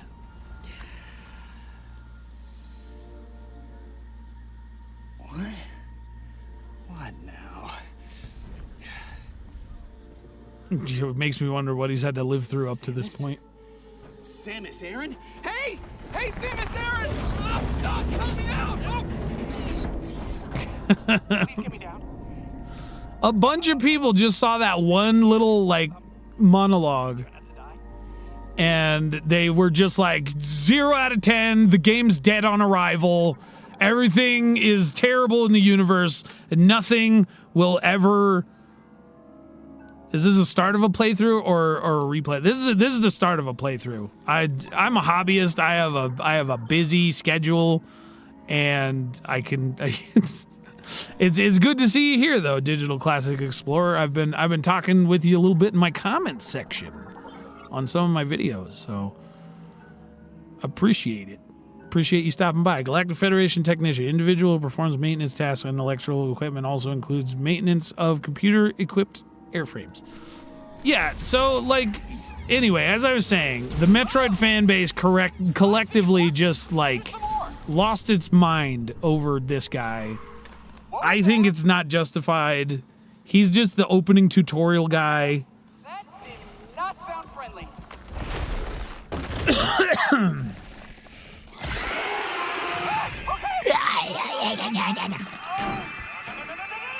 Way to go, Miles.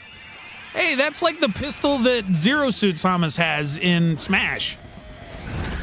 How did I not notice that before? I've seen this little section in the demos. Okay, so I need to scan these guys. It pulled me out of scan visor. Alien morphology, jungle griever. Griever variant of this area can leap great heights and climb trees quickly. It has extremely aggressive disposition, will use its arms and claws to attack enemies at close range. When at a distance, it will spit poison at threats. Yep. So these guys, right, if you look at their form factor, they look very Lemorn. They have tentacles coming off their heads. Their third eye is blinded. As a matter of fact, they don't have any eyes at all. They look blind entirely, which would imply, like, a complete loss of enlightenment. Thematically, but a subspecies of griever, and the name as well. So Lemorn is a contraction of two words, lament and mourn. There's a lot of, like, just really basic little wordplay. And then griever, like grief, like you're mourning someone's death, lamenting, you know, and grieving. The grievers are just corrupted Lemorn. A lot of people have been debating on the internet whether or not that's the case. That is the case. It's pretty simple. And they hide it in plain sight using the simple wordplay in their names. Anyway, subspecies of Griever, the ferocious predator found throughout Viewros, which is adapted to densely wooded environments. Their exceptional jumping ability allows them to quickly traverse treetops and rock cliffs. They often hunt in packs and are known to attack other creatures indiscriminately. Once one pack member strikes, the others will quickly join the fray, either by leaping up close to slash with the sharp claws on their two pairs of arms, or by spitting a vicious mass of venom from a distance. Their skin is thin and unarmored, making their bodies vulnerable to standard beam weaponry. Light enough that the shock of a direct hit from explosive weapons is enough to push them away. Yeah, so they also have forearms. The Lemorn have forearms. Like it's not a question. It's not a debate. Even their chests when they spit acid at me. Ow, you were behind me? That's not very nice. Back up. Back up. Bro, these guys do a surprise. Ow, another one's behind me. Yeah, and then the other thing about these guys is they will occasionally phase out of existence to dodge. Yeah, it just did it right there. It dodged out of the way, and it phased out of existence. Okay, so you know what other enemy in Metroid Prime can also do that?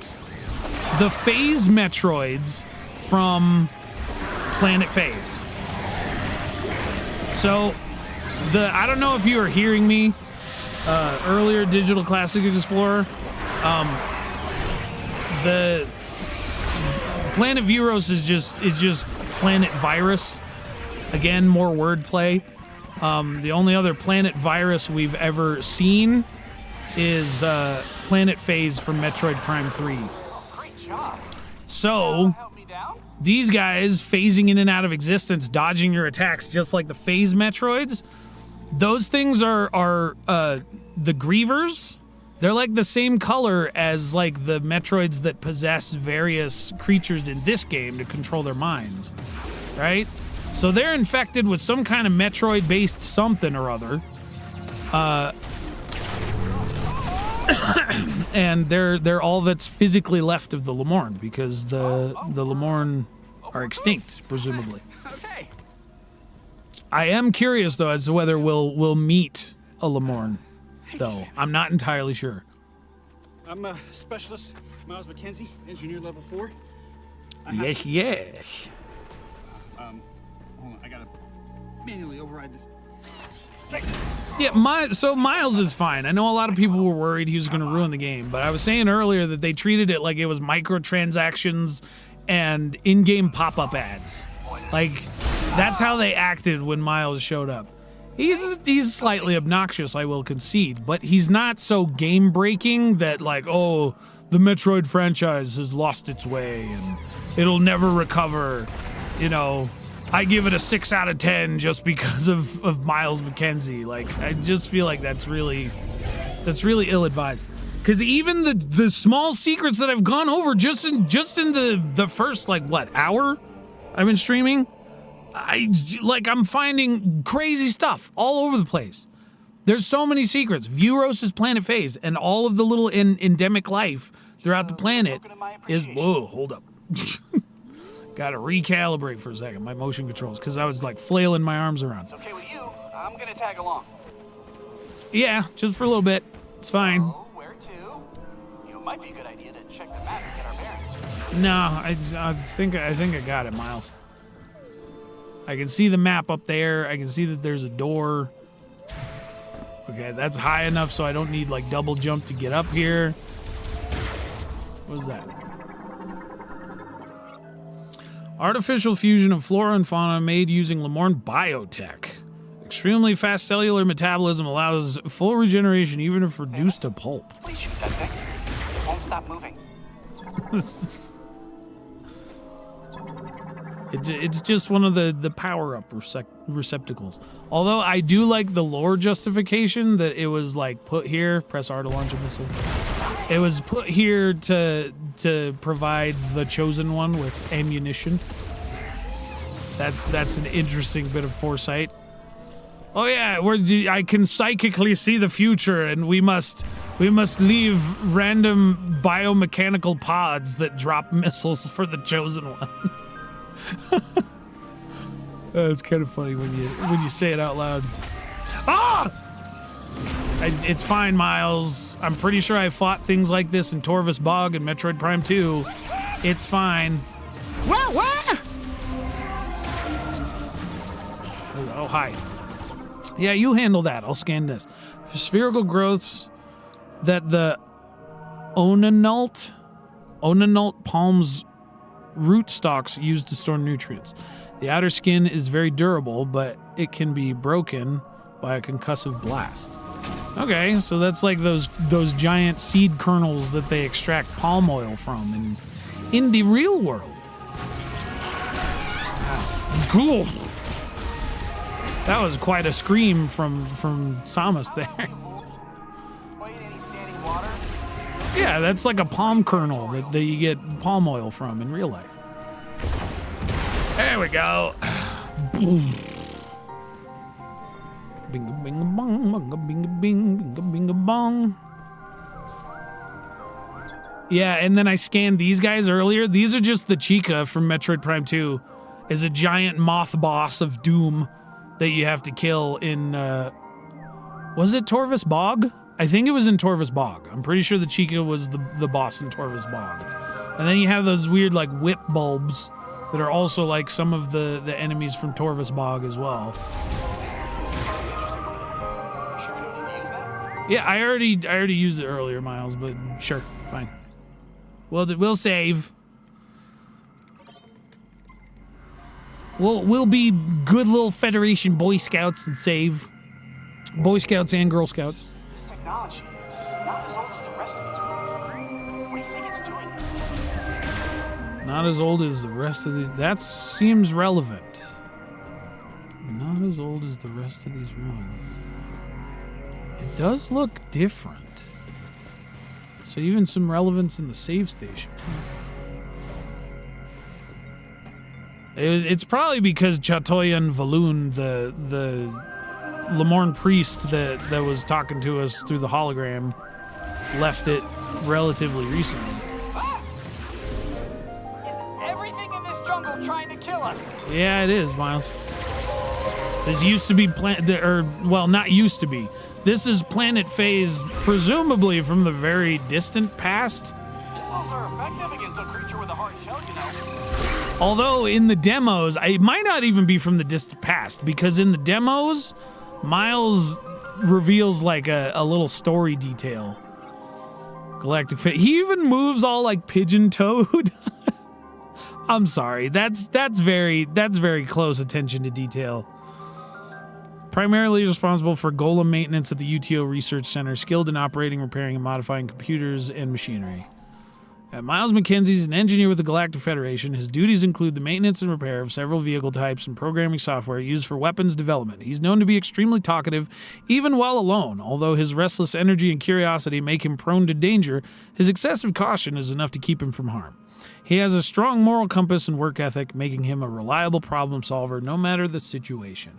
What's to not like? Did you just scan me? He's slightly annoying, but like, there's plenty of people that we meet in our day-to-day lives that are slightly annoying, and I like to think that collectively as a society we tolerate them and show them respect. You know what I mean? Like, I don't see what the Metroid fan base is tripping on.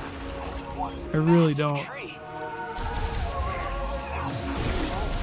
6,000 years old to be exact, Miles.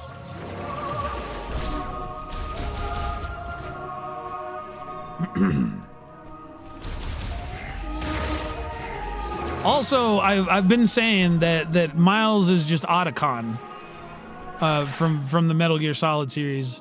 We already scanned these, but I was saying earlier that they look like the creatures that the space pirates ride in Metroid Prime 3. There's like these two-legged giant creatures that a particular boss in Metroid Prime 3 rides into battle as you had to fight it, and you had to kill both the steed and the pirate, and it looks exactly like those little things. Exactly, like not even slightly different. It's just corrupted by Phazon and much larger, which Phazon generally just tends to make things larger and more aggressive, right? Lemorne's psychic door, yep. Take the beam sensor, right? Bring it down here. Open the door. How'd you do that? I'm psychic, Miles. That's how I know so much about you. I know that you're just Otacon in disguise, come to another video game universe to give us phone calls that point us in the right direction. Snake. He's just Otacon, guys. Chill out. I've never seen anything like this. Chill out. It's beautiful. He builds and maintains the mech suits just like Otacon. He says dumb little quips just like Otacon. He's a non-combatant who really doesn't like fighting just like Otacon. Stay out of your way. Mm-hmm. You let me know when it's clear. Thanks, Otacon. You're the best. The thing is, I don't understand why Otacon gets a pass for all of the annoying things he says, and Miles McKenzie does not. Miles McKenzie deserves to be burned in a fire, apparently, whereas Emmerich Otacon from Metal Gear Solid is just like, oh, I love Otacon. He's an otaku too, just like me. Snake, it stands for Otaku Convention. He even kind of sounds like Otacon. Although in the face, he looks a lot more like Rick Moranis from Little Shop of Horrors. Or he was also the dad in Honey, I Shrunk the Kids, if anyone has seen that old movie. He was an actor. He was also Lord Helmet in Spaceballs. Ow! Stop hitting Otacon! Don't touch him! Get away from him, you griever. Ow. More from behind. Stop it. Stop it. Stop it. Stop it. This is the last stretch. Down, Lemorne zombies. Cover me. Oh, good. More Lemorne zombies. Ow.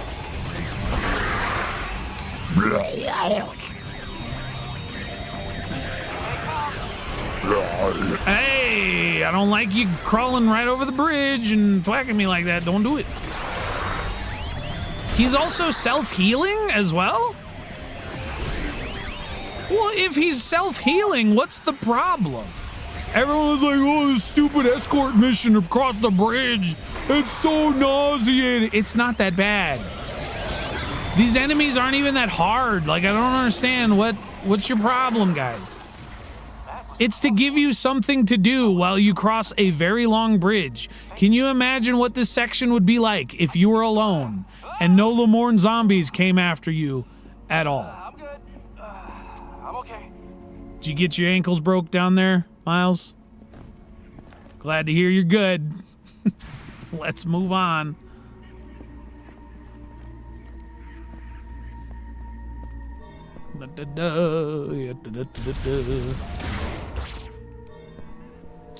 Anything else to scan? Anything? Anything? Not quite. Doesn't look like there is. Not some. Plenty of scanning here, though.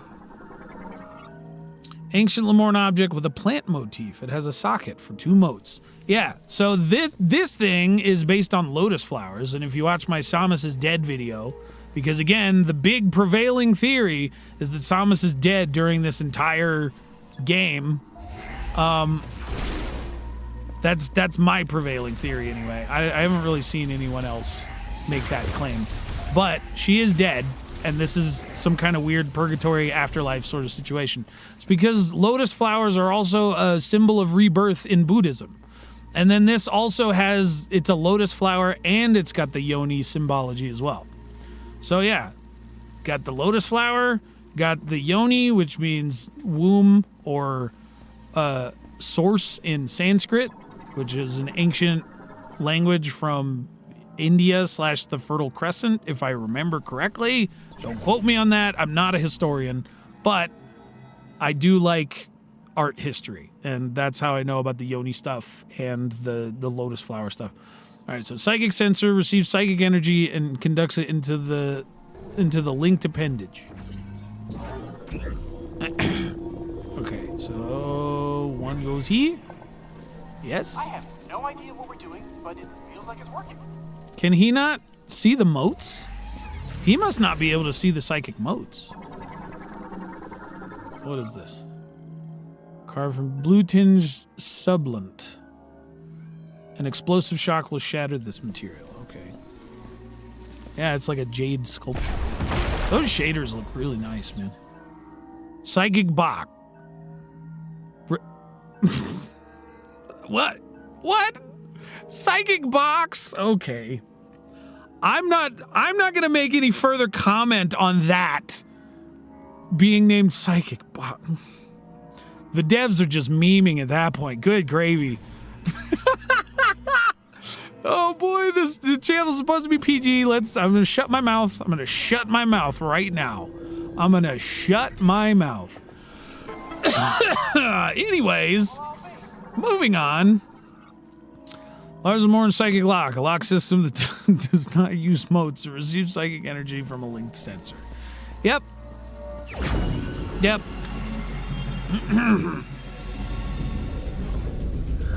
What do we get now? It's cannon upgrade. Oh, is this the beam? Control. Yep, control beam. Nice. Psychic charge beam shots along. Yeah, no. I saw how this worked in the demos. I think I got it. It's like the fly-by-wire missile from Perfect Dark, or the beetle thing from The Legend of Zelda Skyward Sword. If y'all haven't played Perfect Dark, by the way, on Nintendo Switch Online, it's on the M-rated N64 app. Play that game. It's just fun. It's just super fun, and it's a classic. And it's made by the same game developers who made the original GoldenEye, but it's like better than GoldenEye on every level because it was made after GoldenEye for the N64. Such a good game. Play Perfect Dark. I might even stream Perfect Dark at some point, but no promises. No promises. We gotta get the 100% ending here. And again, I am also gonna try and get the 100% logbook here as well.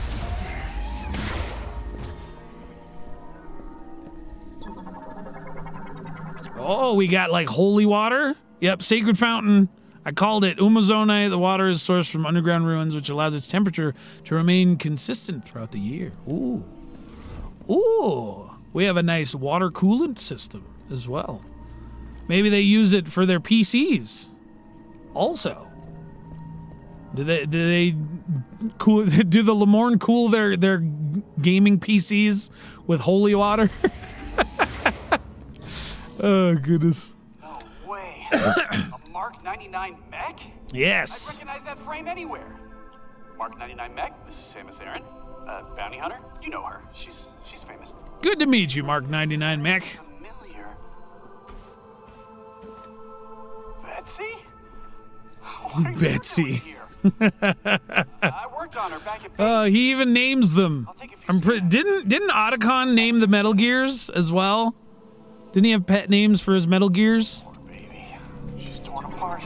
Thing is, everyone gets so mad about the little quippy things that Miles does. Says it's like a Marvel movie. No, it's not. Have you seen the first part of Metal Gear Solid when Snake meets Otacon for the first time?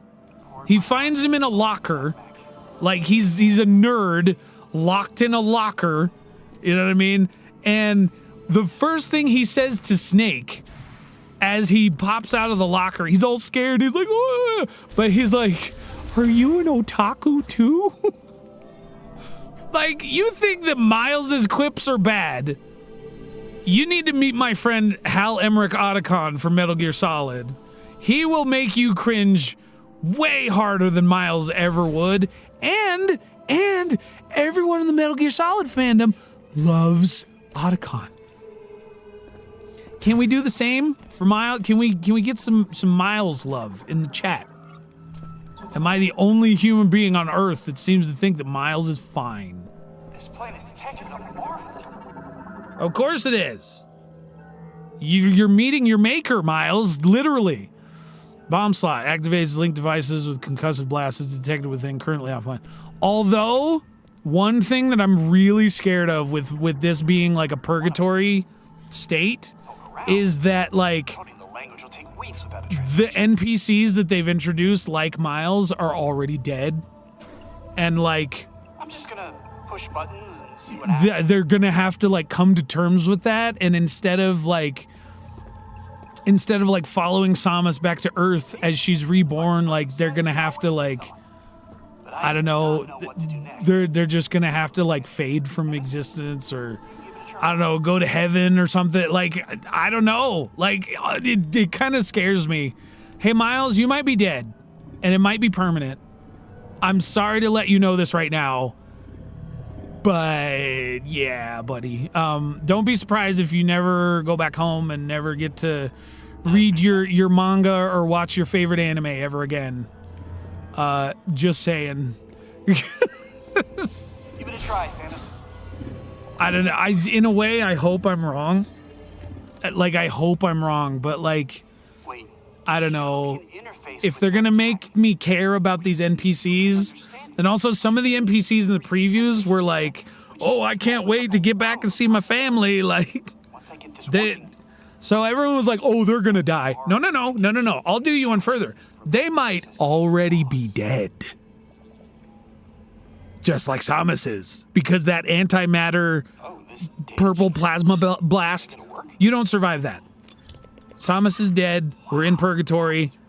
We're on planet Virus, which is some kind of purgatory version of Planet Phase from Metroid Prime 3. Like, oh yeah, it's all coming together. I know I'm talking over Miles right now, but everyone apparently finds him so annoying anyway.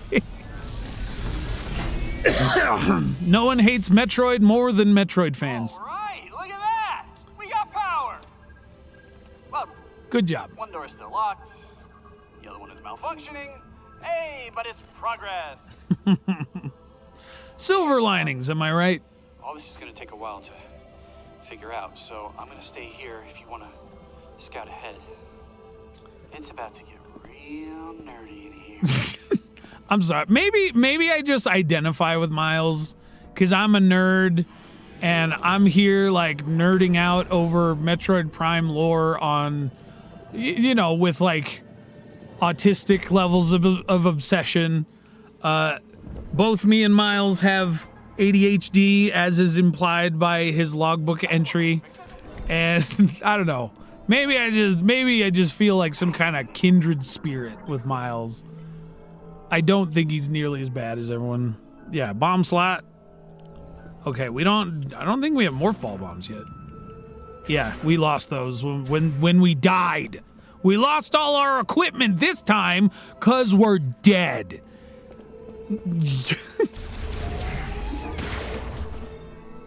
Which, I mean, is fair. You know, if you die, I'm pretty sure you can't take all of your futuristic equipment with you. As for the basis of Samus's suit, I'm assuming that that's because it's Chozo in origin, which is a descendant of Lemourne technology. Rhizome of the unannulled palm. It has destroyed the shrine, blocking the passageway. Okay, so the palm trees destroyed the shrine, so I can't get through here. Awesome. Okay, well, through here then. I love going through these root systems in Morph Ball. It just looks so cool. There's something incredibly satisfying about it. More lotus flowers. This was the one that was like originally shown as a lotus flower, which made the whole basis or the initial basis of my lotus flower argument about Samus being dead, this being the afterlife, and how Samus needs to be reborn and stuff, you know. So, sculpture of prominent Lemourne priest. The inscription reads Kavanda.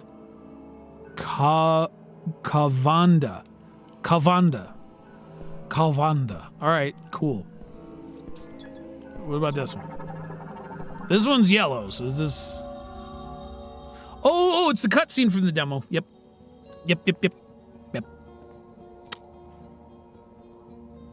Shadi Haran.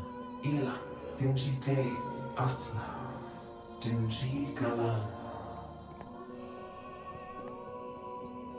Dinji Galan. Algodina, Lemourne Halas. He's recorded our history and seek true love and praise.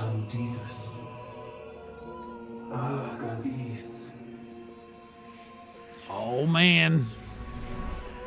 It's the tree of life, the tree of knowledge. It's the world tree Yggdrasil from Nordic mythology. It's the tree of the knowledge of good and evil from the Bible. It's all the stuff. It's all the things. It's the afterlife, guys. That's memory fruit to gray. Yeah, there's the forbidden fruit right there, guys.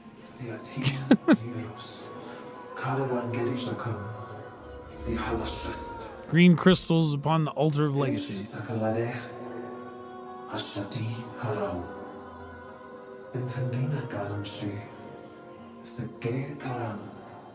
Galanche. Ooh. Okay, so I'm listening to the language. Galanche means memory fruit. Galanche means memory fruit. Okay. And then Shadi Haram is chosen one. So I'm even picking up the Lemourne language. That's how nerdy I am.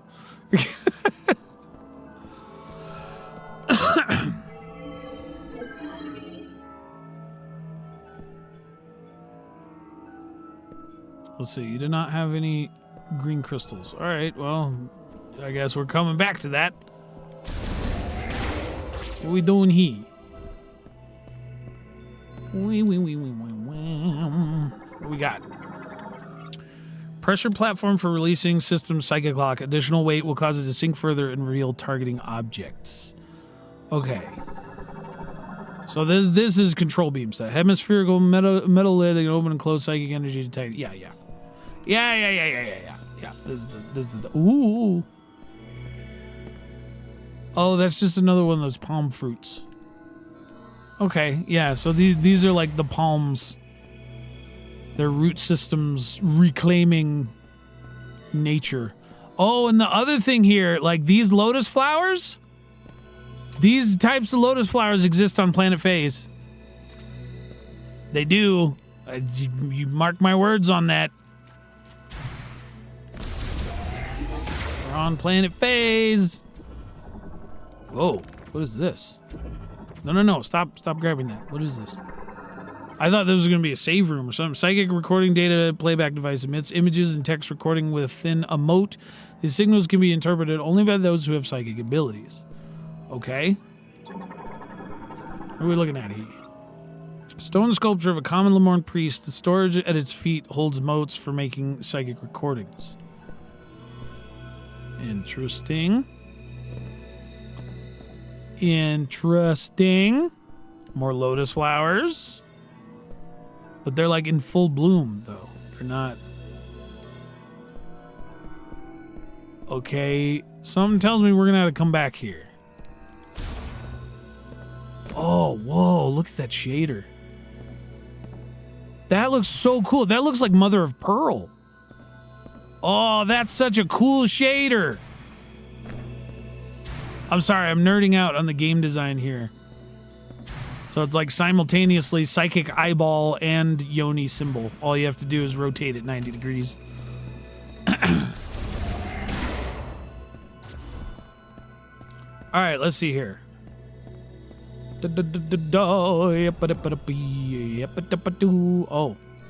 Okay, so here's the things that were inside the orbs.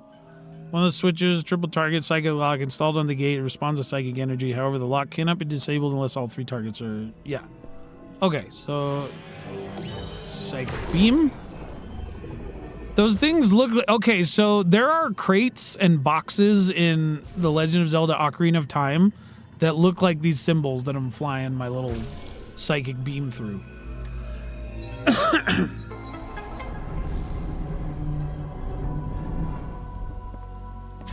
Activate the 3 eyes, and then you shall gain access into the inner sanctum of the universe. Can't scan that? No scans for that? Okay. Window. Ooh, yeah, this room. The flowers on this room, and then like the leaves swirling around. This looked so cool in the demo. It's such simple little objects, but like from a distance, the artistry, like the visual impact of that is just crazy. You have the lotus flower design here. Ooh, more statues. Oh, I can scan these ones. How come I couldn't scan the other ones? A stone sculpture of a Lemorn priest.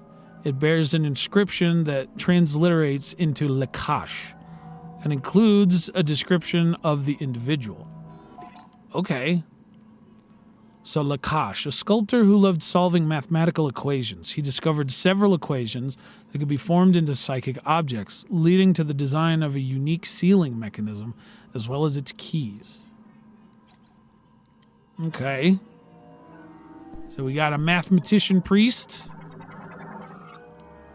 Stone sculpture of a Lemorn priest. It bears an inscription that transliterates to Vakun.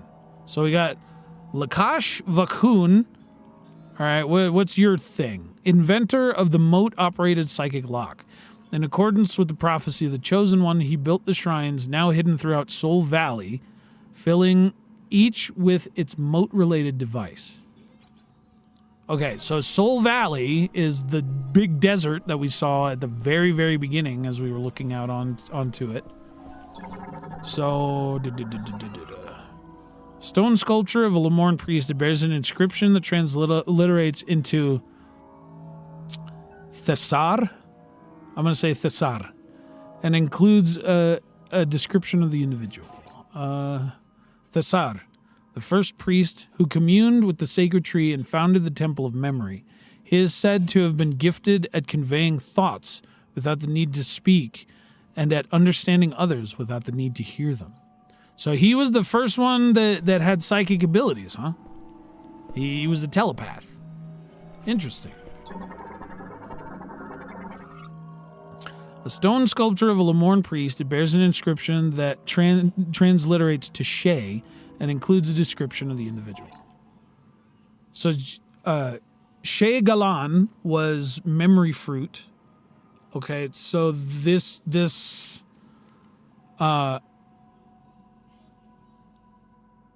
Is Shay memory then?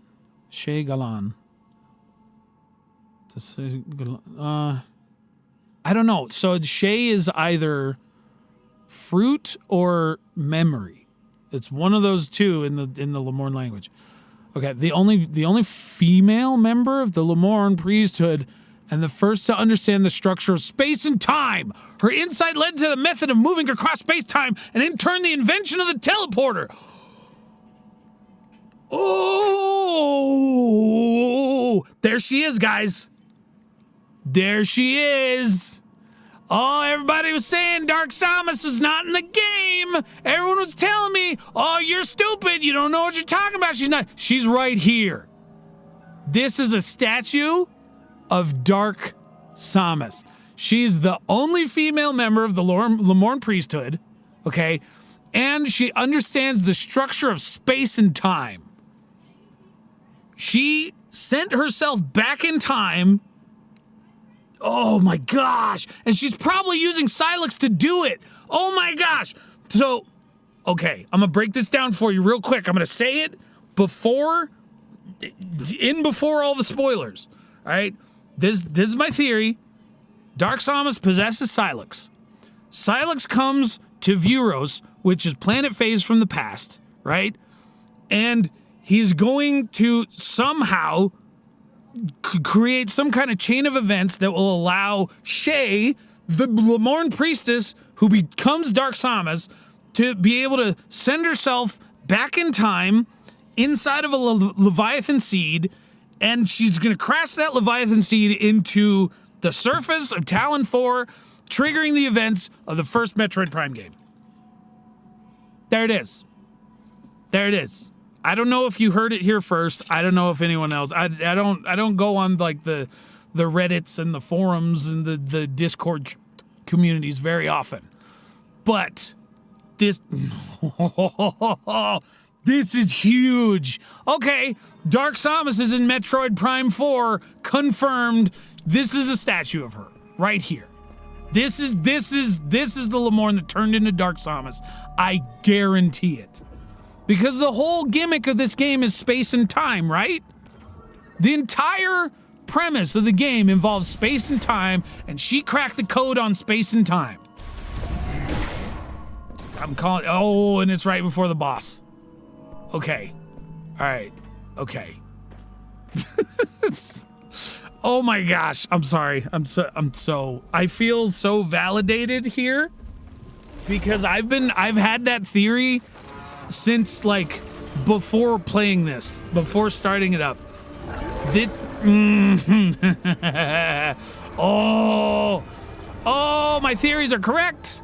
Everything is coming together. I've been right the entire time. I feel incredibly validated right now.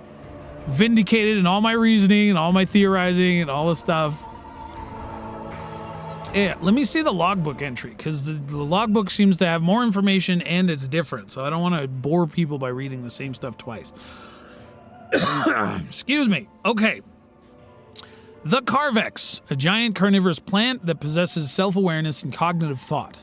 While it once coexisted and communicated with the Lemorn priests using telepathic waves, one of the effects of the Metroid fusion is a disruption in its thought pattern, preventing it from communicating. Now it sees everyone as enemies and will attack indiscriminately. It primarily attacks using its tentacles. These tentacles can be destroyed, but individual tentacles will grow back quickly through rapid cell proliferation and cell transfer from any remaining tentacles. If all of its tentacles are destroyed simultaneously, the regeneration process requires its body to generate considerable heat, forcing it to open its protective calyx to cool down. This will expose a thin mucous membrane that is vulnerable to damage. Okay. So I've more or less seen this boss and how it functions. I was trying to scan that, thank you. Alright, plant, Carvex vine, tentacle-like appendage. Tentacles normally hidden beneath the ground, but will reveal themselves if it detects danger. The tentacles have extreme elasticity, make them very flexible. This allows Carvex to attack by swinging them around like long whips. Swollen protuberances on the tentacles indicate the areas that facilitate Carvex's fine control of its limbs. If these are destroyed, the resulting loss of control will rapidly expand and rupture the affected tentacle. Oh no, Digital Classics Explorer says my internet provider literally quit on me as soon as I entered the stream. I'm sorry to hear that. Are you watching on your phone then? Because I just went over a huge revelation. I'll go back. I'll go back for you if you didn't catch that. Huge revelation. Lemorn priestess by the name of Shay, specifically. Oh, okay, jump over that. What are you? Sorry, I'm just dying. Gate sealed shut by the hardened fibers of strong enough pull. Oh, strong enough pull. Okay, so that's the grapple lasso that they revealed was in the game. It's like my favorite item. Oh, I can scan you too. Ow. Thank you for that. I appreciate it. Plant morphology, Carvex's pollen sac. Pollen bags released from the ends of Carvex's tentacles. They possess propeller-like wings and fly by riding wind currents. Okay. All right, open up. Say ah, Carvex.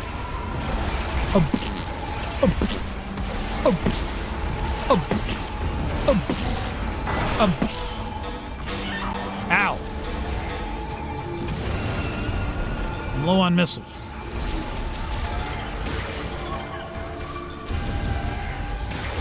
You guys give me more missiles, right? Yep. Woo! Woo! Where's the other one? I gotta break the armor off of that.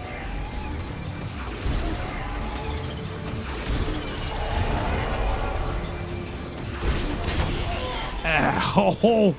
Oomph! Okay. Now I can psychic beam. Yes. Ooh, no, don't miss. Don't miss. Come all the way around, bring it around town, and blap. All right, we good. More missiles. More missiles. Oh, it's like implying that this thing is pregnant with a Metroid. There's like, oh, that's so cursed.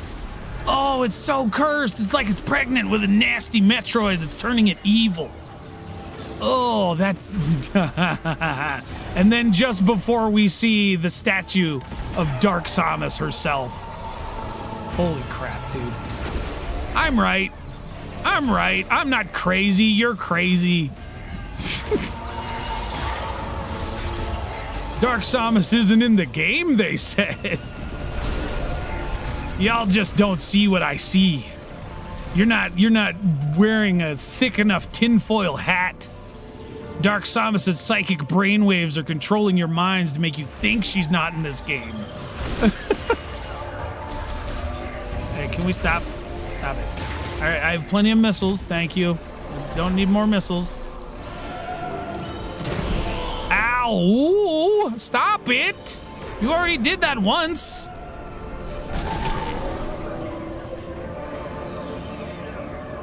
And also, based on the context of the Lemorn language, that Lemorn priestess's name either means fruit or memory. I don't know which. I'm thinking fruit would be a lot more poignant. Because it would kind of imply that, like, she's a child and is kind of naive and probably was doing a lot of scientific experiments that were very bad for her health and the health of others. And she cracked the code on space-time travel. So that means that did she foresee this? Did she, like, ensure that we got sent here? Is this entire planet just one big trap? I don't know, man. I don't know.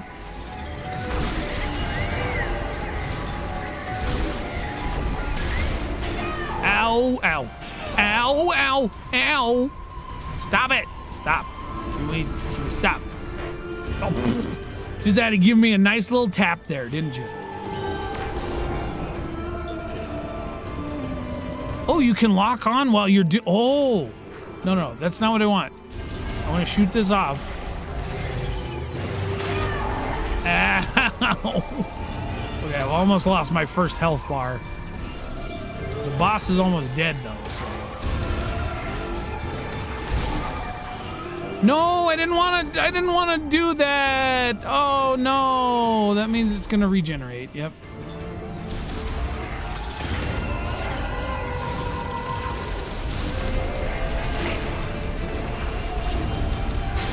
Ow. Okay. Probably shouldn't have focused on that as much. Ouch. Okay. That psychic beam. That's not. Don't shoot the things with the normal thing. I want to do it with the control beam. I really like how it has the highlight reticle so you know exactly where this thing's gonna land.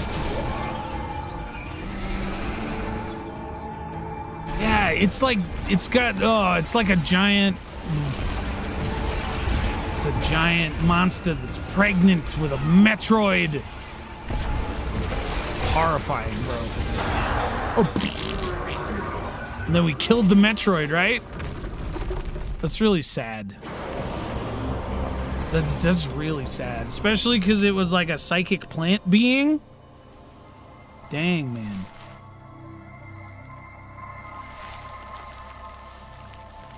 Yeah, Rogue saying Shay is Dark Samus confirmed. Absolutely. Absolutely. There is no question in my mind. None whatsoever. She even has a thing for plants. She made the Flagra in order to poison the Chozo. So apparently, she made this to I don't know, seal this off from Samus or something? I don't know. Shay has a thing for plants and flowers. Because she definitely made the Flagra. Okay, so the Flagra is one of the first bosses in Metroid Prime 1, for the record. Compresses a large amount of psychic energy into a sphere, which then disperses into a concussive blast. So we get the morph balls. The morph ball bombs. Excuse me. I kind of have a sore throat. My voice is a little raw, so sometimes my words are getting caught in my throat. La la la la la la la la la. Ooh, more hologram? You get more story? Tell me more about Shay, please. I need to learn more about Shay. I need to know more about Shay now. I need to know what else makes her tick. Because, my goodness, could not be like, that's so huge. That's so huge. Anyway, teleports the chosen one in an alternate dimension. Houses a teleport. Oh, okay. So we go into the astral plane again? Is that what's happening? Oh.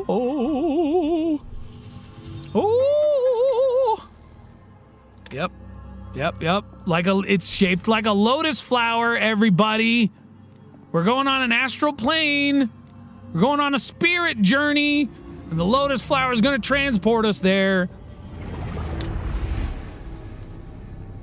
Oh, man. It looks so cool. Is this the Forest Emerald? It's the Forest Emerald from Ocarina of Time. I love that kaleidoscopic effect and the auroras. It looks so good. It looks so good, man.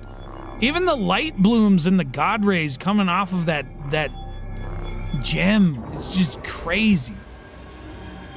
Art design always beats out realism.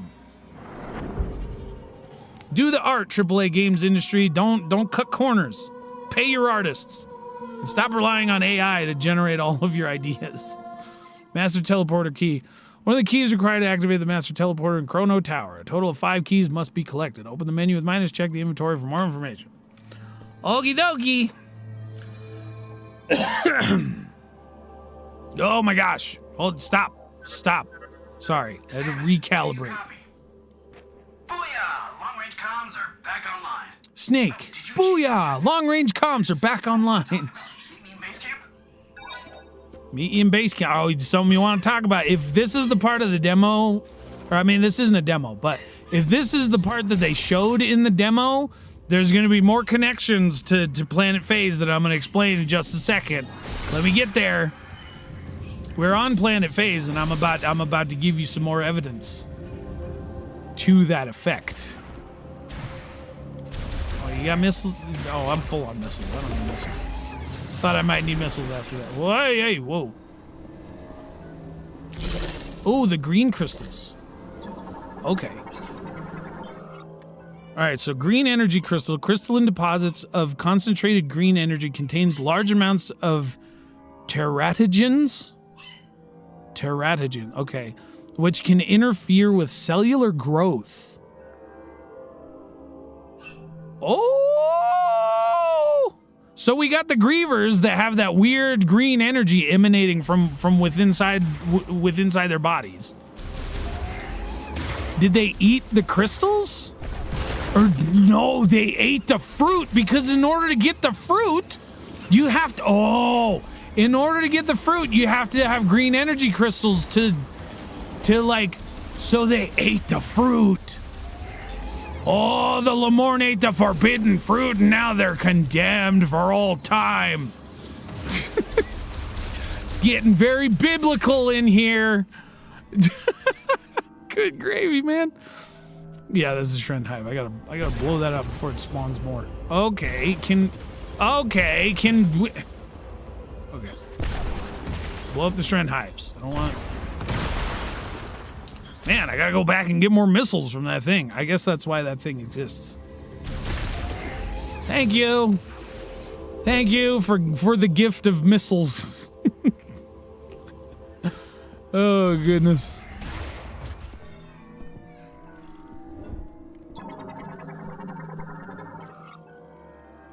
Tip of unannulled palm's rootstock. Roots have intruded into every crevice of the shrine, expanded and shattered the structure. Complete collapse inevitable. That seems precarious, and I don't like it, but...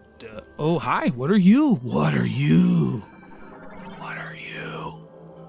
Arthropod morphology, red relic ant. Primarily eats leaves from broadleaf trees, using its rear pincers to carry them. Forms a line with nest mates when traveling. Acute sense to help it locate its nest across great distances. Relic ant. Red relic ants are arthropods that are often found in hot, humid regions. They prefer to create underground nests and typically live in groups of several dozen. Their bodies are red-brown in color. They use large pincers in the back of their torsos to both harvest the leaves of broadleaf trees and to carry their bounty. Carry their bounty back to their nest? They're known to... Something tells me that wording's deliberate. They do a lot of wordplay in this game. Carry their bounty to their nest. They're known to travel great distances, sometimes up to several kilometers, in search of food in order to find a way home. They will secrete pheromones from their abdomen, creating a trail they can follow using their olfactory senses. After collecting leaves and returning to their nest, they will shred the leaves and mix them with yeasted soil, ferment the combination, and then consume the highly nutritious result. What is... I need to get a closer look at these. I can't jump up there. There's a constant trail of them. Wait. Those look like the... There's like these giant worms on planet Ether. There's giant worms on planet Ether. And the Dark World version of those giant worms was the Amorbis. Do they have a single eye? Is there a way to get closer so I can get a better look at these little guys? I need to jump up there. I need to look at the ants. I need to see the ants. I can't get up closer to the ants. Their bounty. They're red. Is that design based on Trace from Metroid Prime Hunters? Maybe? I can't get a close look at the face plates on these. That could be the basis of Trace from Metroid Prime Hunters. I'm not sure. Oh no, I murdered them. All right, well, I'm not gonna bully the ants, but they collect their bounty and set it. That's deliberate. They're hiding a lot of stuff in like these really subtle entries.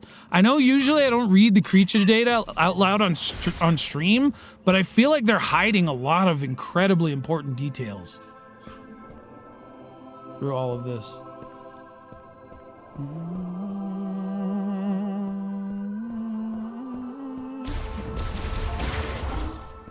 Oh, this is going back to the room.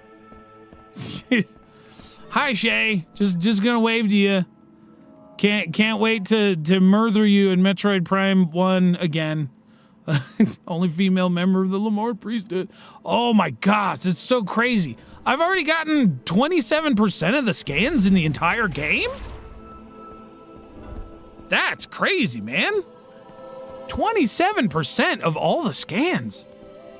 I can't even believe that. Whoa. That means they're front loading a lot of lore in this game. In the creatures and the... Here, I got some green crystals for you.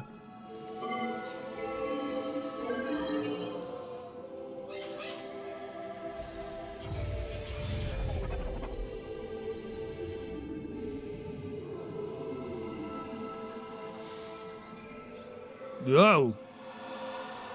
A red eye, that's kind of ominous. What is that? What just happened? Was that green energy crystals have been successfully deposited? Okay. Providing the energy converter with green energy crystals causes the altar to illuminate. This illumination will grow as the sacred tree absorbs more energy. Okay, so the process of becoming enlightened in Buddhism is sometimes also referred to the process of illumination. So yeah, we got more little details confirming afterlife. We got astral planes. We get all kinds of stuff. There's all kinds of details going on here that indicate that Samus is dead, and that this is some kind of afterlife scenario. Okay, Miles, tell me what you got to tell me, because I got to explain it to everyone else here. You are sneaky quiet, you know that? Hey, she just stares at him. The data you gave me earlier is really Oh man, that's funny. I've been able to translate the Lamorne language. Already, that is This planet very fast. Viewros doesn't appear on Planet any Viewros of the known doesn't- star charts. Yes. Might as well be a ghost. Might as well be a ghost. Why did he say that, chat? Stress signal Why did he say might as well be a ghost? in this sector. I'll tell you why might as well be a ghost. It's because we are on the ghost of planet Phase. According to these maps, The endemic life is like the same, it's just smaller. It has so many things that indicate that it's like the source of life in the universe, and that this is the Promethean race of the Metroid Prime universe, and they seed life on other planets, probably using their memory fruit thing somehow. I don't know how, but somehow they seed life on other planets. And stay safe out there, Santa. Shay is a priestess, the only female priestess, who cracked the code on space-time travel. Stop. Recalibrate. Like, there's so much here, guys. There's so much here. There's so many things. We're on the Ghost of Planet Phase. Shay is Dark Samus. Oh my gosh. You won't have me. Anyone who reviewed this game poorly just didn't pay attention, man. There's so much attention to detail here. Everything is jam-packed with all kinds of crazy stuff. I love this. I love every set. Do we want to be going this way yet? I don't know if I want to be going this way. Do I want to explore more? What's over here? Hey, welcome back. Hold on, Miles. I'm joking. Oh, this is just a save room. Okay, well, we haven't saved in a little while, so that's probably for the best. All right, saving progress. Moving on. Onward and upward. Let's do this.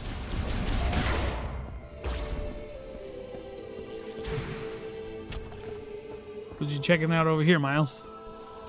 Good luck finding the next key. Their locations are marked on your map. All right. Have fun out there. Thanks, Miles. I just think he's neat, all right? Don't at me. Don't at me, chat. Miles McKenzie is... He's endearing. He's got a certain endearing quality to him. Oh, that's a different door. What do I need for that? Lock unit heat. Lamorne made locking system. Lock can be removed only if exposed to extremely high temperatures. Okay, so plasma beam? I think in the previews on like the ice area, Samus was using something similar to the plasma beam. So I'm gonna do that. Ooh, follow the yellow brick road? Container carrier vehicle rails. Rails running from the cargo launcher to the temple. Deterioration dates them to the Lamorne's machine area. Are these like magnetic morph ball rail type things? Yeah, and then the Lamorne stuff is all like original versions of Chozo technology, practically. Cargo launcher. Machine Hero cargo transport system uses ballistic technology to launch specially engineered capsules that are typically loaded with materials and goods. Okay. During the Machine Era, it launches specially engineered capsules typically loaded with materials, rations, and other goods. Capsules use thrusters to automatically adjust their speed and altitude, and they are equipped with a system for ensuring zero-impact landings, making them safe enough for moving personnel if necessary. The system enabled fast transport between Soul Valley and Fury Green, but was never deployed elsewhere. Why was it never deployed elsewhere? That kind of makes me sad. Why not? Cargo launcher activation switch activates the sensor. The recess at the top detects a concussive vibration. Doo doo wee wee woo. I love the music here, man. It's so good. It's so good. Y to enter morph ball. Hold ZR to float a psychic bomb in the air. I never saw this. Press Y to exit morph ball mode and return the... Oh! Whoa, that was weird. Okay, so it's something about the shader hierarchy there kind of caused that to render so that it appeared like the thing was behind Samus when really it was in front of her. That's a bit of a bug. That's one bug I guess they never managed to iron out in all of their 8 years of development. Or well, no, 6 years. I'm sorry. The game was originally announced 8 years ago, but they restarted development 2 years after that because it was originally done by Namco Bandai, and then they switched it back to Retro Studios. Man, what was going on with the development team in Namco Bandai that caused... That looks like Silex's arm cannon. Wait. So Silex's arm cannon is also based on Lamorne technology? The Galactic Federation is hiding a lot of crap from its citizens. How did they know about this planet? How long have they been traversing back and forth between Viewros and the regular universe? Bro. So that's the machine that they found to then use to create Silex's arm cannon. What is happening, bro? There's so many details here. If you just pay attention, there's so many details. This is crazy. Cargo launcher installation in Fury Green has malfunctioned. A misfire sent its capsule off course, and it performed an emergency landing in Soul Valley. Okay, I thought it was supposed to transport between Fury Green and Soul Valley anyway. Sorry, I'm eating something right now. Just more green crystals. Give me your cellular growth interrupting energy, I guess. Don't eat the memory fruit, guys. It'll turn you into a zombie. Good gravy. What you see in front of you is the entrance to the closest area with a teleporter key. If you want to contact me going forward, use the radio command on the map screen. Okay. I'll help in any way I can. Got it. Thank you, Miles. He even sounds like Otacon, guys. Metroid fandom needs to calm down. Metroid fandom needs to calm down. They need to cool their jets. And they need to accept a little bit of change here and there. A little bit of change is okay.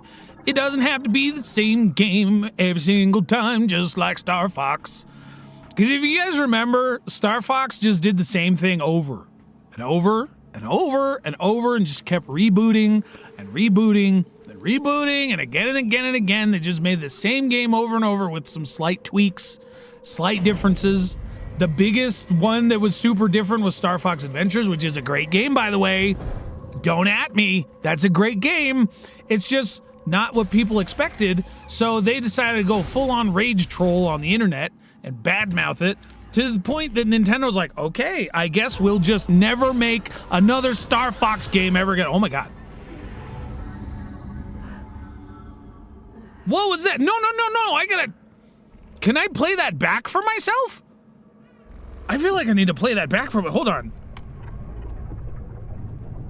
No.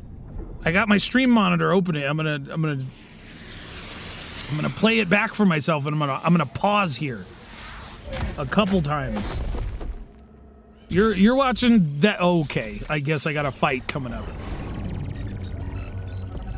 Okay, we'll rewind that on my stream monitor, and I'm gonna look at it more closely. Mechanoid Cybot Soldier, basic model of Lemur-made Cybot battle android, typically. Okay. Yeah, so with the eyeballs on these guys look like the Emmys from I said that earlier in the game, but they look like the Emmys. So the Federation is also getting technological templates for Emmy technology from the Lemorn as well. Originally created to serve the Lemorn following the Great Tragedy, the surviving technicians modify them into anti-griever battle mechanoids. They're able to synchronize telepathically with the Lemorn, as well as act autonomously based on prior instructions. Cybot soldiers are equipped with a hover thruster on their back, a laser cannon on their right arm, and a shockwave emitter for close combat. As the thrusters were only designed for short-range flights and walking functions are limited, Cybot soldiers are most often moved via shuttle or launched through the air by Chrono Tower. Upon losing their telepathic connection to a synchronized Lemorn, they will immediately seize. So a Lemorn has to be controlling them?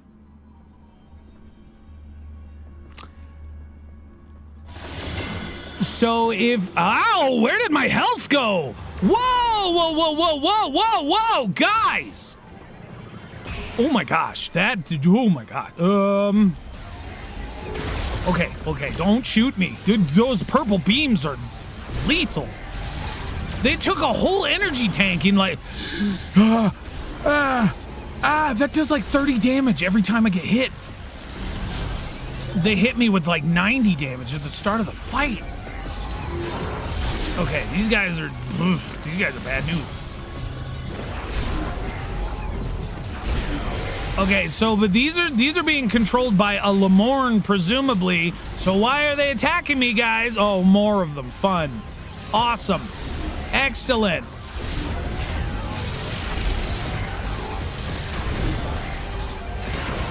Stop hitting me. No. That's so much damage. Okay, I have missiles. I should use them. I always have a bad habit of not using the missiles in Metroid Prime games. Okay. Bad music is gone. We're good.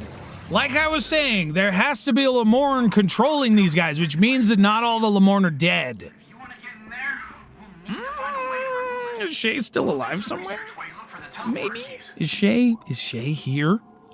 Is Shay alive on planet Viewros somewhere? I'm thinking so. Who else would be controlling that? And they're only authorized to be controlled by a Lemorn. If that Lemorn were to die, then there would be no connection. So either Shay is still alive and she's trying to kill me because she's Dark Samus, definitely. Or there's some other evil Lamorne, which is a lot less likely. You don't set up a narrative device like that and then have it be like, oh, never mind, it was a completely different enemy. And the music here's so creepy, dude. That's not even music. That's just like, this is Soul Valley, and we can hear the ghostly souls echoing in the ether. It's like, it sounds like the dead marshes from the Lord of the Rings, man. It's very unsettling. Okay, I'm blowing stuff up when I should be scanning, probably. Excuse me. Lamorne fuel barrel used to transport combustible liquids. A reaction visible in the barrel's metallic body contains fuel. Okay. Can I blow up the big containers using that? No. Just like the mid-size and regular containers. So the big containers are... They're over here? Is there any, like, Lamorne tablets? Stone Lamorne tablets hidden around somewheres? Maybes? Maybe's nuts? Lamorne container used to transport materials and parts. Durability is unremarkable, breakable using their firearms. Oh, there's a morph ball hatch. Okay.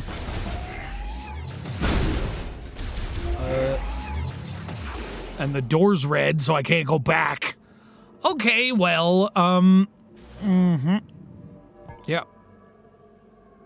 Hello? Oh, okay. Just bam. Got to bam. Got to do the bam. All right, Thomas.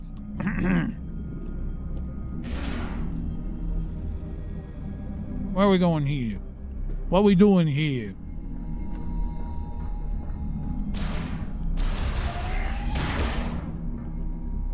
How do I... That's glass.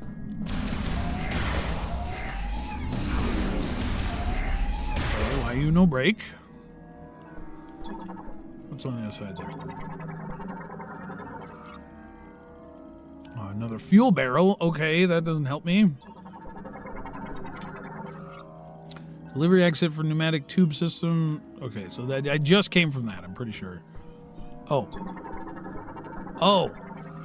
Tempered glass barrier that divides security area. Glass is cracked and can be broken but strong. Okay.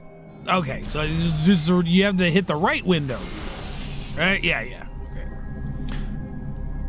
Okay, just a minute detail. Tempered glass is not that sharp and dangerous. That's just glass, not tempered. Tempered glass does not shatter that way. Inexcusable oversight. The game gets a 0 out of 10 review from Sir Crosspad. Inexcusable, Retro Studios. How dare you call this tempered glass? It's very obviously not tempered. Anyways, that's too sharp to be tempered.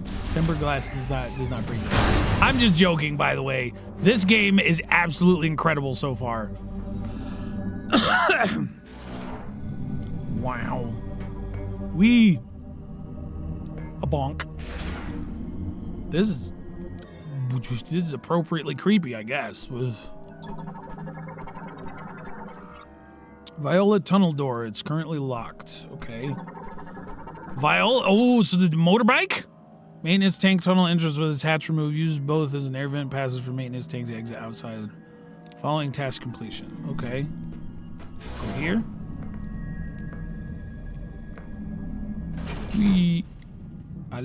Hello? What? That just sent me in a circle. What the? Yeah, it sent me in a circle. Maintenance tank, tunnel hazard. Yeah, exit. I didn't want to exit. Viola tunnel, turns the tunnel of Viola and other vehicles that can be opened. Okay, so that's... I guess I gotta go back? What did I miss? Where am I supposed to go? Obviously not that way. Okay. Try that again. Jump. Where was it? Oh, there it is. Please go in.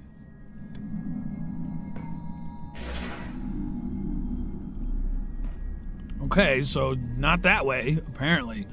How long am I gonna have to run through here? Oh, cutscene? She just running. I was running. No one's gonna get that reference except for old people.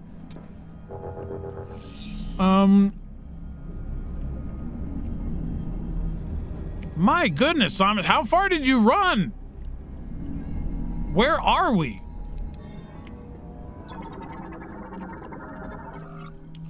Large vehicle factory container stores bulky items such as batteries and other replacement parts used throughout the factory, easily destroyed. Vehicle factory? Is the Viola motorcycle the vehicle in question? Is that what we're talking about? Mechanoid maintenance tank, autonomous drone that maintains machinery and systems throughout the facility. Battery charge 0%, preventing activation. Okay. Okay, get out of the scan. Get out of the scan bag. I don't want that. Okay, maybe this maybe the psychic beam was the faster way to do it. Viola tunnel shutters. Oh, okay. So we're at another Viola tunnel. How far did we go?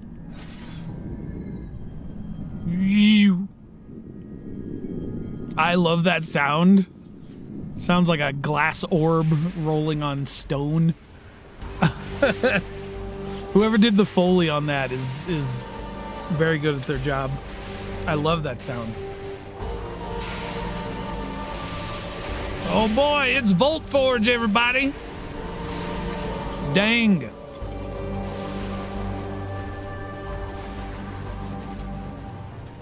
Oh my gosh.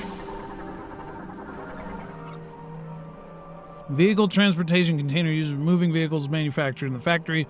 Alloys are extremely resistant to impact, making it effectively indestructible. Okay. So we get to get more acquainted with the Lemorn's tech. Conduit access hatch used by maintenance tanks currently offline. Okay, so can't use that right now, apparently. The lightning effects are so cool. The Lemorn lightning rod allows vehicles to move safely beneath Volt Forge's frequent lightning strikes.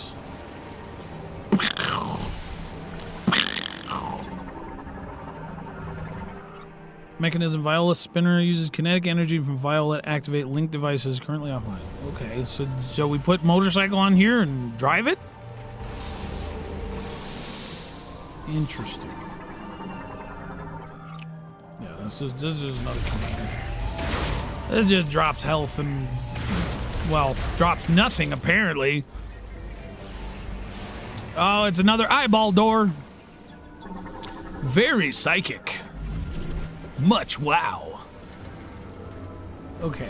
Oh, there's a lot of stuff to scan here. Vehicle light delivery truck transports vehicle containers and other goods for delivery. Truck is considered symbolic of the Lemorn machine era.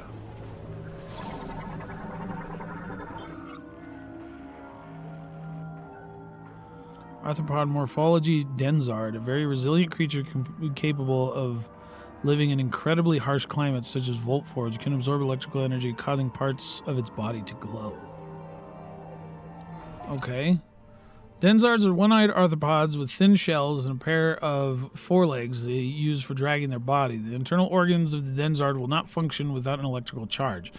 Such a charge can be absorbed from their surroundings, however, which makes them well adapted to life-averse environments such as Volt Forge, where even plants struggle to survive due to the constant harsh weather blocking all sunlight.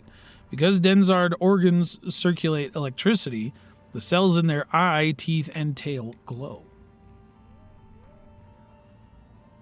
That kind of looks like Weevil's morph ball form from Metroid Prime Hunters. Vaguely. It's got blades on its arms, its little leggies. It's got blades. And then And then the truck? The truck vaguely resembles the form factor of Weevil's armor? What? What color are these things? They glow blue. I mean, Weevil doesn't glow blue, but...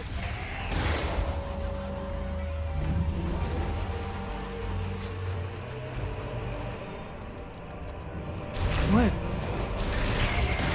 So we have the basis of Candon with these guys. So the genetic basis for Candon, and now we have the genetic basis for Weevil? Oh, whoa, they're like red and purple. Iridescent. I mean, I guess we don't really know what color Weevil is underneath that armor, but like... What? Spinner has become non-functional. The significant damage to the exterior frame and its internal circuitry has failed. Yeah, that looks like Weevil's form factor. Hold on.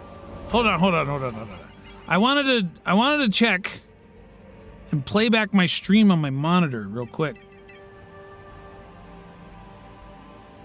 Okay, so someone flies in, a giant battle with Galactic Federation troops. The troops get disintegrated by the Lemorn explosion. That's what Samus sees. Okay, so that was just like a psychic vision of Tanimar, apparently. Weird. Yeah, we're gonna recalibrate that. Okay, so that really fast psychic vision, I wasn't able to play it back, but I played it back on my stream monitor here. It was a vision of the Galactic Federation troopers battling on the surface of Tanimar with the space pirates, and then the Lemorn explosion comes along and disintegrates them.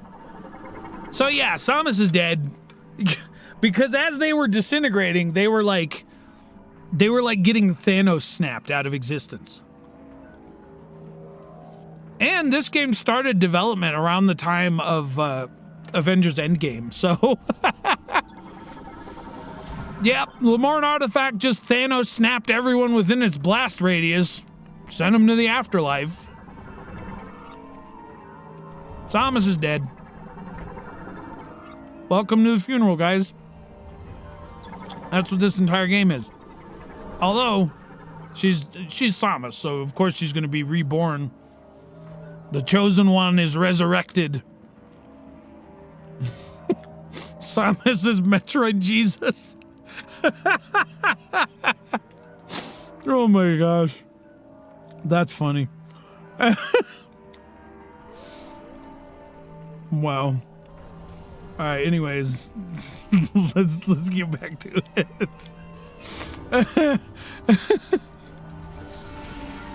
Yeah, we don't know what color Weevil is under that armor, and we don't even know if Weevil is male or female for Metroid Prime Hunters, but this looks like Weevil. This looks like Weevil's morph ball form from Metroid Prime Hunters.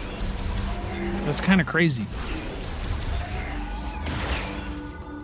So genetic basis for Weevil and Candon, huh? I wonder if we're gonna find any more critters that are based on the Prime Hunters. That would be crazy. All right, we get the map. All right. That door also kind of looks like Candon's face. Candon kind of has that weird eyeball motif design like on his facial visor. And then the trucks kind of look like Weevil's armor also, like. So we got connections between the visual design motifs from Lemorn technology plus these weird little critters.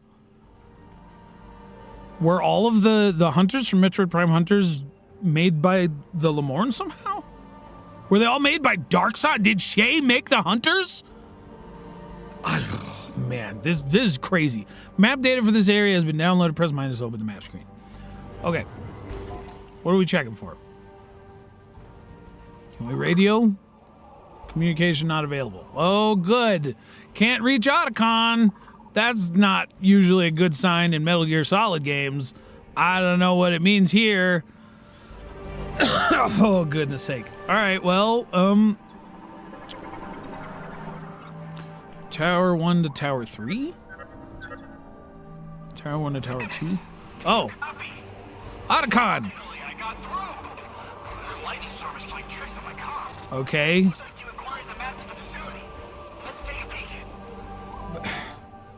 All right, I already... Tower, you'll need to open the main door in this room. But without Okay. power, you won't be able to unlock it. Got Good it. news is, the generator is right down here. To get there, you'll need access to the lower levels. There's an elevator that will take you down.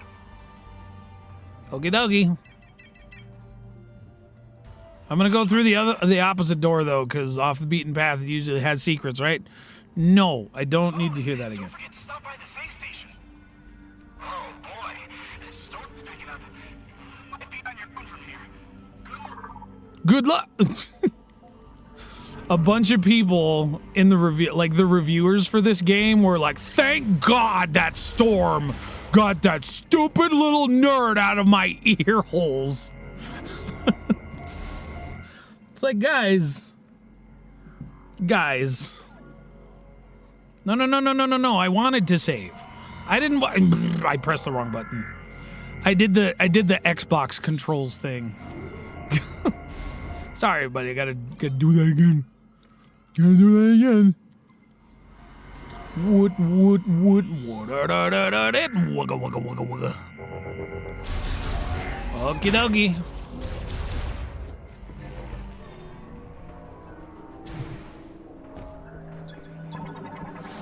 All right. Vehicle gate. So that's Neurobike Mark 5. Neurobike Mark 7, latest model. Is that the one I get? Is this okay? We got the motorcycle? Did we get the motorcycle? Oh, okay. Why not? Hold on, it's let me scan it again.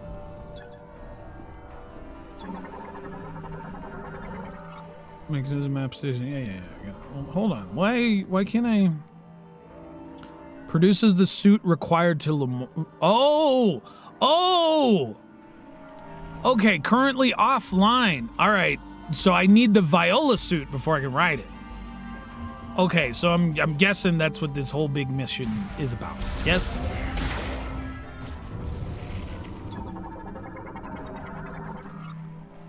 Elevator recall terminal. Elevator activated to operate. Touch the hologram at the center of the elevator. Okay.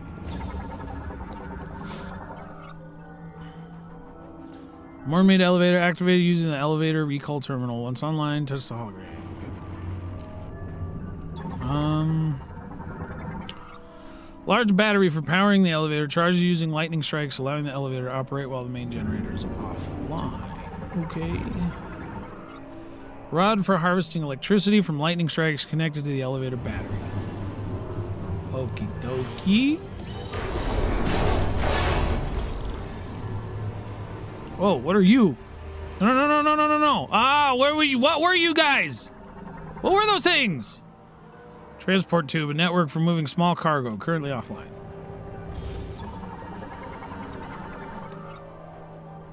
Lock unit lasso, the mermaid locking system. Lock is designed to be pulled off. Okay, that seems important. I'm gonna have to mark this room. Y, and then I don't know.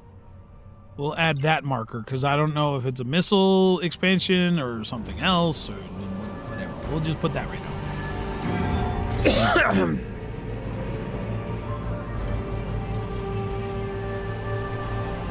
Oh, that's so cool.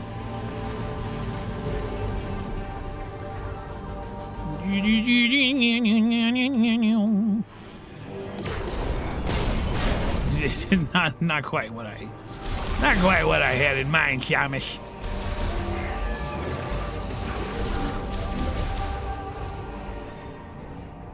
Okay. Gate built into the cylinder's support frame. Its lock can be released using nearby linked device. Okay, where's the linked device? Because I want that missile expansion. Secures Viola for transport during manufacturing, currently offline. Ion collection cylinder collects free-floating ions created by the deposition process during manufacture, storing them in gas under high pressure. Ooh. What kind of gas? It's a giant, like, pneumatic tube system? High voltage electric discharge emitter passes evaporated particles through plasma, giving them positive charge. Currently offline. Interesting. Security shutter terminal releases the emergency security shutter, currently offline. Okay. Door seal of the security shutter can be released from the link terminal.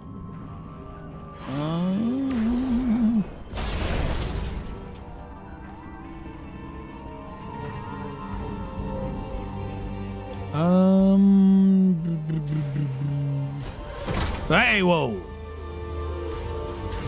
Okay, there's no jumping back up there. We're on a point of no return, I guess. Fun. Awesome. Excellent. What dangers await us down here? Oh, boy. Wow. Oh, hi. Here are the things I couldn't scan earlier. Mechanoid variant. No entry found in the catalog of Lemorn-made creatures. Analysis implies it was produced by a powerful AI. Designation information is engraved on it, deciphered as Mecha Rat. It does vaguely have like a little Emmy protuberance on its face. Mechanoid variant with no entry in the catalog of the main creatures. Mecha rats are assumed to have been created by the factory's administration AI. Their bodies are powered by electricity and composed of the same material as Viola. Being smaller and lighter than maintenance tanks allows them to reach anywhere in the facility, while cameras in their eyes capture video from the administration AI to collect, view, and analyze. Oh, y'all are spying on me. You guys are spying on me. These guys going to be the basis of the Federation's spy technology? Federation surveillance bots? Maybe? That they're developing in conjunction with the Emmys? Because the feds are always watching us.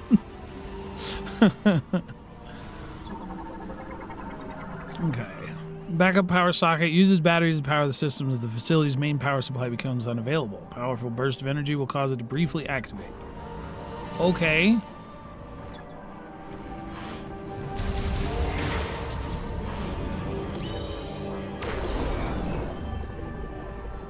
Wow.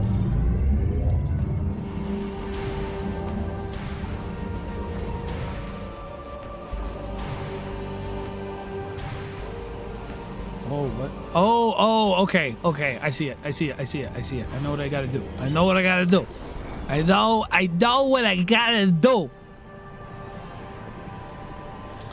Yeah, jump. Hello, Weevil. How you doing? Hey, little baby Weevil. Metroid Prime Hunters. Little itty bitty baby Weevil. Emergency decompression cap for the ion collection cylinder made to withstand extremely high pressures. It will break if hit with several explosive impacts. Because that had a... Hi, another one? Did you just respawn or were you always there? Yeah, I'm gonna have to mark this as well for...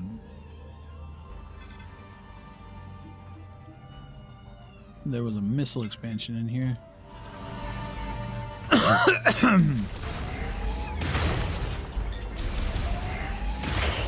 Got it. Open sesame. Hi.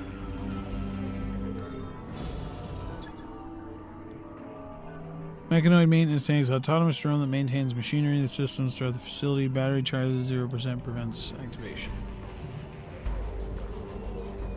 Huh. Those maintenance bots. Something familiar. I mean, they got lotus flower motifs. They're just made of metal. They're like metal lotus flowers. Wow, what hit me? Oh, one of the rats hit me? That's not very nice of you. Be nice. Okay, is there anything else? No, those are just lightning rods.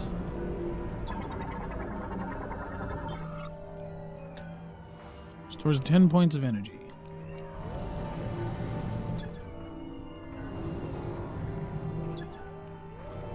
Okay.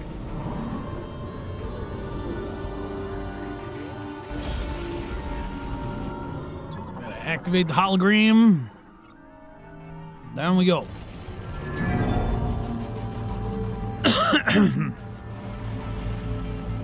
People were saying you could beat this game in like 10 hours, and they're like, whoa, 10-hour campaign. I don't think I'm going to pick this. The only way you play this game 10 hours is if you don't pay attention and you don't scan anything. That's not playing a Metroid Prime game. The best feature is the scan visor. Are you kidding me? I don't know exactly how much percent I am into the game, but like,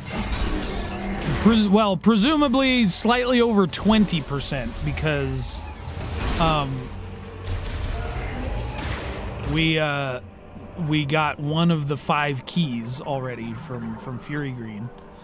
Door seal, security shutter. Okay. I like Samus's like finger gestures she does while she's scanning. Mechanism engine core scanner inspects Viola engine cores currently offline. Okay.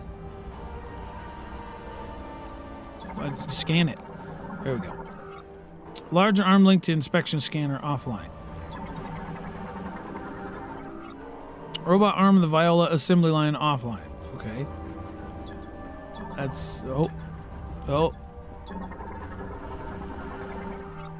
Viola assembly line stage 4 currently offline. All right, so everything's just offline. Everything's broken. Everything's busted. Maintenance tank system currently on startup sequence. Battery charge is 70%. This would be autonomous.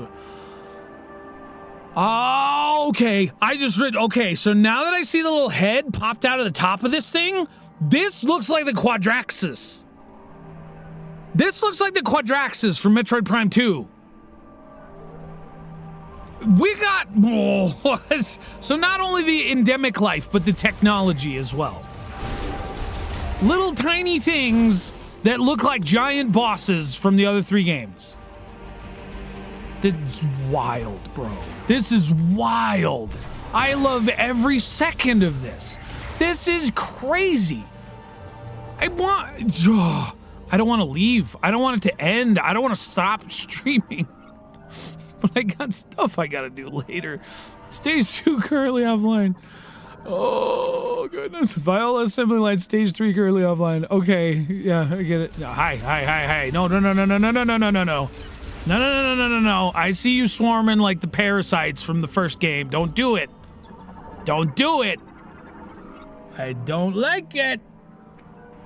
Viola assembly line stage 5 currently offline. Dun.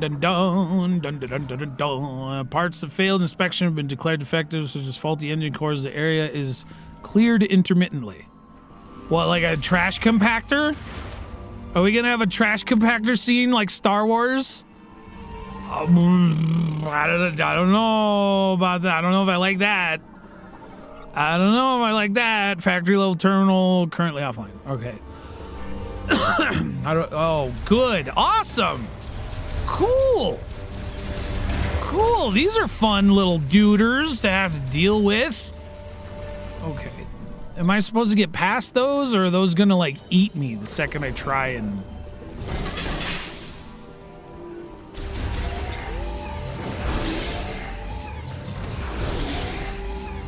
He can just blow up huge swaths of them by shooting the floor. Can I get all of them?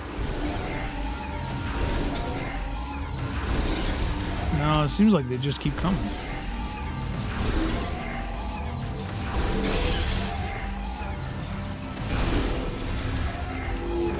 These are like the Quadraxis from Metroid Prime 2, man. That's so wild. It's such a crime that Nintendo didn't re-release Metroid Prime 2 and 3 in some regard, because, like, how are newcomers to the series supposed to, like, understand any of this? I don't know. Like, if you didn't grow up playing these games and you're not familiar with all the stuff in them, how? Like, how on earth are you supposed to put any of these dots together? I guess that's what I'm here for, guys. I am your resident Metroid lore expert. Or at least Metroid Prime lore. I'm not...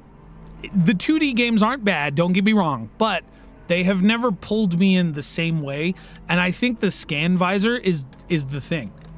The one thing I was super sad that Dread did not have that it should have was the scan visor. And I understand the game's supposed to be more action-oriented. They wanted to keep the faster pace of it, but, like, I honestly feel like the runtime of that game would have benefited a great deal, because that game was pretty short. It would have benefited a great deal from a scan visor mechanic. I get it, the 2D Metroids that happened before Metroid Prime, like, they get a pass, of course, right? Because the scan visor thing wasn't really a thing. I mean, Metroid Fusion, I guess, they could have done a scan visor component there, but they didn't. And that was developed by Retro Studios as well, so I don't know. I get it. They don't want to have everything be the same between the two versions of the game. I think what it is like, I don't know. Maybe it's even the fact that a lot of Metroid fans weren't huge on this game, and it kind of got some mixed reviews. I mean, they were mostly like great, like lots of 9s, lots of 8s. There was like 1 3 out of 5 that was out there, and I felt like that guy just had rose-colored glasses on. I think it was Games Radar or something. I can't remember exactly. But I feel like that guy just had rose-colored glasses for the first game. I tried playing the first game without updated controls. It's pretty janky, and the controls feel very tanky. And, like, it very heavily relies on lock-on. And I get it, it's not, these games aren't really shooter games. They're more like first-person puzzle adventures, right? But I don't know, at least this has some shooting in it, and the shooting is relatively solid, and, like, it's just like the first game gets, like, you know, a 98 on Metacritic, right? Which I understand, like, for the time, Metroid Prime the first was, like, incredible, but it's dated. There's some dated stuff in there. I'm sorry, this game so far is everything I dreamed a modern Metroid Prime could be. The amount of secrets and lore packed in every single little scan and detail is insane. I love it so much. Where's this going? Manufacturing floor, tower generator. Okay. I don't want to go to the tower generator yet. Explosive. Okay, so that's just a missile door.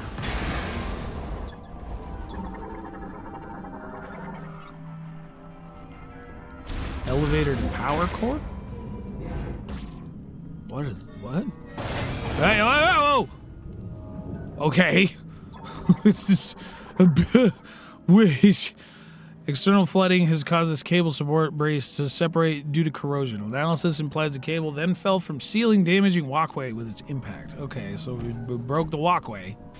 That's awesome. Yeah, guess Lemourne technology doesn't last forever. Seems pretty sturdy, but it doesn't last forever. This looks ominous. Why is it that how these cables are oriented looks pretty ominous? Also, is there electric charge running through that? Because this seems like it would be pretty shocky and zappy if it were charged. I guess it says that the facility's running on emergency power, so maybe that'll be a problem later. Wow, wow, wow. Oh man, these maintenance hatches remind me of Aliens so much. Hello, little baby weevils. How you doing? How you doing there, little guys? Little ugly, nasty, scythe-handed guys?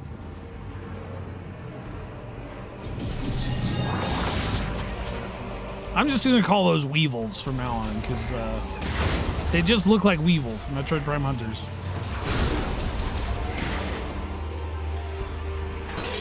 Ow! Ow! What? Ow! Was that those stupid little rat things again, or was that a Weevil? Spool of anchor cable locked by a nearby bomb slot deploys when both spools are released and the lightning antenna is in position. Okay. Okie dokie. Mechanism lightning absorption generator manages the collection of electricity from lightning strikes and routes that energy for use inside the tower. Currently offline. Okay. Mechanism lightning antenna harvests lightning strikes and conducts them by facility's electrical systems. It deploys automatically once both its cable spools have been released. Okie dokie. Ooh, purple glow. What is that? What is that? What is that? Psychic booster. Okay. Yeah, no, I saw these in the demo as well. Psychic booster, a track composed of psychic energy often set along irregular curves. Once materialized, they can be traveled using the psychic boost ball. So I'm going to have to come back here with that. Just put another marker. Just general point of interest, right? All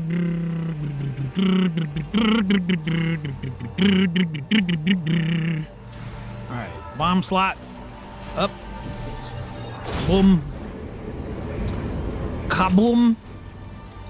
Yeah, da da da da da. Yee da da da da da da ba ba da ba da ba. Yim ba ba da ba boom. Ba ba da ba ba beam. Gonna put the weird metal thing out there, apparently. Oh, okay, this is the thing I saw in the demo where it's like a giant metal lotus flower. Again, with the lotus flower things. Oh, it's the Dark Ball! It's the morph ball from the Dark Suit of the Metroid Prime 2s? So Dark Ball technology, Dark Suit technology came from the Lemourne as well. Bro. So the Luminoff didn't even develop the Dark and Light suits. It was the Lemourne. Maintenance take the elevator online, touch the hologram. That, bro. Okay, so if you guys don't know, in Metroid Prime 2, what is that? Okay. In Metroid Prime 2, the morph ball, once you get the dark suit, looks like that shape. It's not blue, because that's like a hologram. It's like a weird dark bronze and like a dark tarnished silver. Like the dark tarnished silver of all this metal that we're seeing here. As a matter of fact, that dark bronzy color that you're seeing interwoven in the filigree on this metal, that's about the color of the dark suit. So the dark suit is mostly that dark bronzy color, plus the kind of dull silver that everything is here. Bro. It's the little things in life, am I right? Yep, there's our electric lotus flower.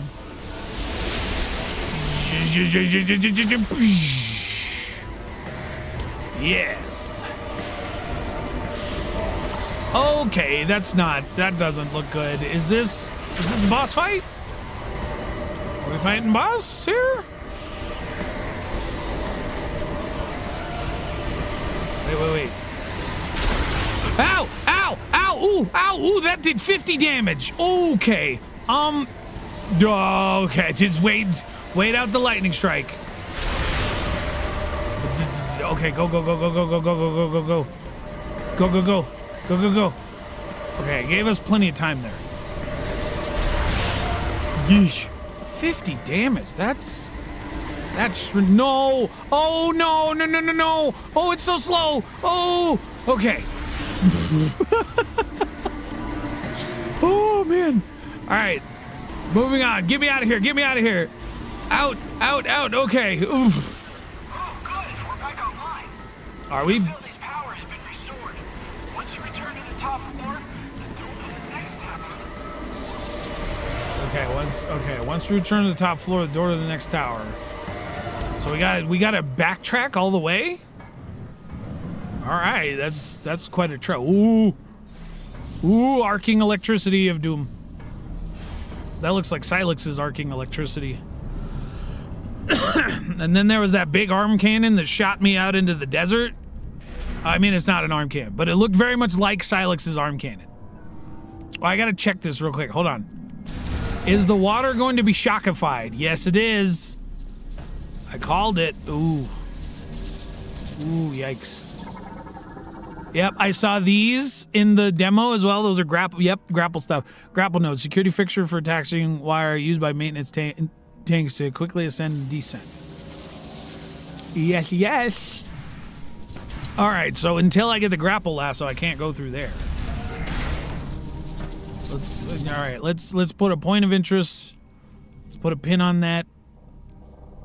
Yeah, let's see, Y and then A. There we go. Point of interest. That way we know to come back with the grapple lasso and go get that. We got the backtracking. See, they even put backtracking in the game. Like, I don't know. No one hates Metroid Prime more than Metroid Prime fans, apparently. Component printer terminal online access code approved. Touch the hologram to activate all printers and initialize the manufacturing line. Oh, okay. Got it. Yeah.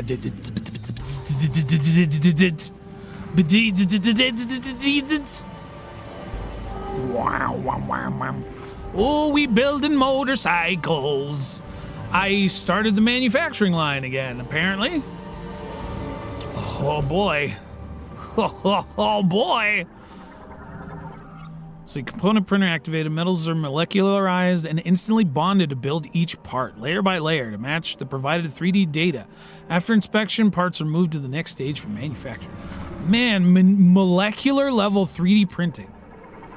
Humanity will probably make it there eventually, probably within our lifetime, or at least my lifetime. Yeah. That's a magnetic ball rail system. It's for tires. Is that for morph ball? Oh. Can that grab me? Do I want that to grab? Okay, seems like it's gonna grab me.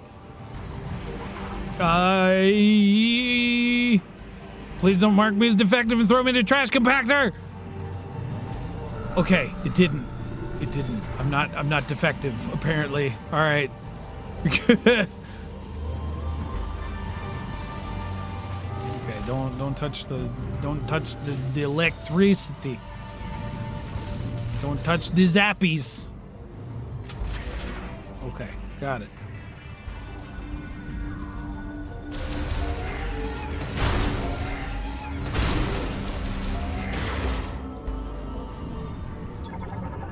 What is this?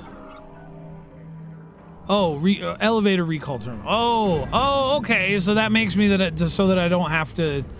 It's an Elder Ring. It's an Elden Ring ladder, or like one of the lifts from Dark Souls, essentially. Makes it so that you don't have to backtrack quite as much the next time you come back here. What is this? Conduit access hatch uses maintenance tanks online.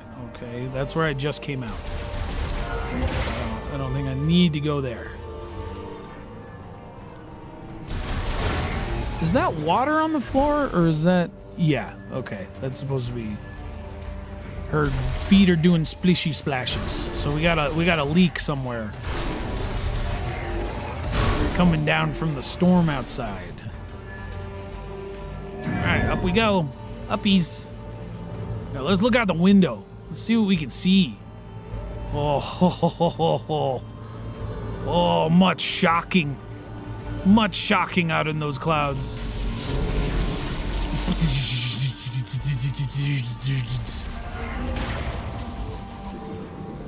Okay, so this arm is back online. Nice. Hi. Hello, little baby Quadraxis. How are you doing? I hope you don't do as much damage as your bipedal brethren. Okay, that didn't do that much damage. Where are they at?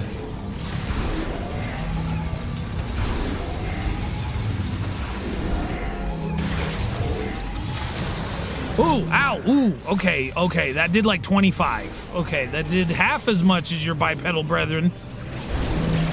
Don't. Didn't like that. Didn't like that, didn't like that, didn't like that. Okay. Activates any link devices when concussive blast is detected within. The illumination indicates it's online. Okay. Okay, so that's grabbing more parts, so I'm probably gonna have to get in that machine somehow. Large robot arm linked to the inspection scanner. Engine cores past inspection are moved to the assembly line. Those that fail are replaced with other defective components. Oh, it's gonna throw me in a trash compactor, isn't it? I don't like that. I don't like that at all. Viola, large engine core inspection scanner. Green lights indicate is passed, while red indicates failure. Cores are moved immediately after a verdict is received. Okay, good. Awesome. Excellent. Leborn laser welding device. Choose materials. Okay. Robot arm that assists with attaching parts to engine cores. These parts are fused with beam radiation. Okay. Alright. How do I open this? Oh, press Y to... Oh, duh. Okay, so I'm supposed to... I got it. The shader is always very disorienting on it. Okay, Psychic Visor. Get the moat. Toss it in here. Got it. All right. I'm actually glad that little prompt popped up, because I think I would have ended up getting stuck here for much longer than I needed to. The game respects my time, and I respect the game for respecting my time. Oh, is it trash compactor time? Is it trash? Okay, it doesn't like me. Okay, it doesn't like me. It doesn't. We're going in the trash compactor. Okay, this is one of the trash compactors, but it's open. Is that gonna be later? Okay, they keep like scaring me with this whole trash compactor thing. I'm concerned that I'm gonna have to deal with that sooner rather than later. Play what transports an assembled Viola to the next stage of production. Okay.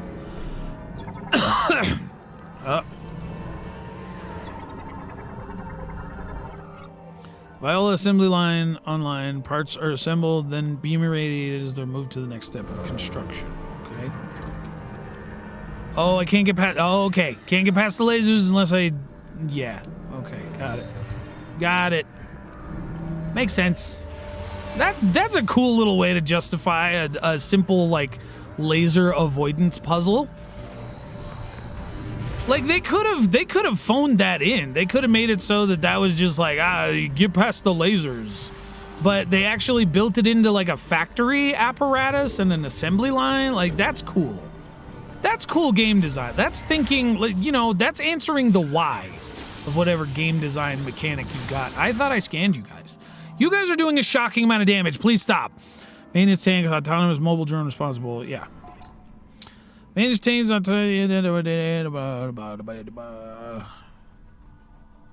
they're permitted to engage and eliminate intruders with their welding beam? I don't like that.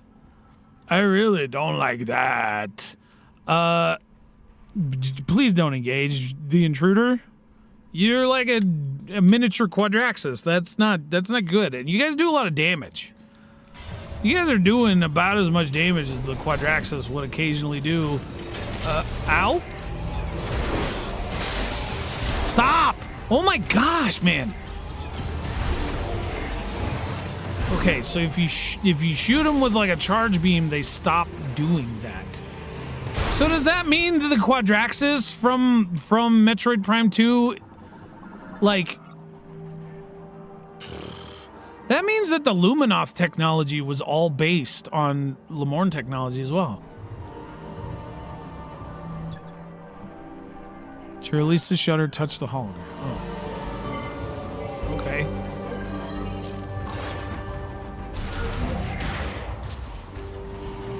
Oh, we're back to the laser puzzle. Oh, okay, so between the elevator, okay, so more Elden Ring lifts. More Dark Souls lifts. Dark Souls elevators to make it so that you don't have to do nearly as much backtracking. I got you. Can I scan anything out here? I haven't really tried that. Oh, it's so cool. It looks so cool, man. Simple skyboxes and geometry, but the visual impact is just incredible because the artistry is so skillfully made. Stop! You guys do so much damage! Stop it! Ow! Whoa, whoa! Stop! Oh my goodness sake, man.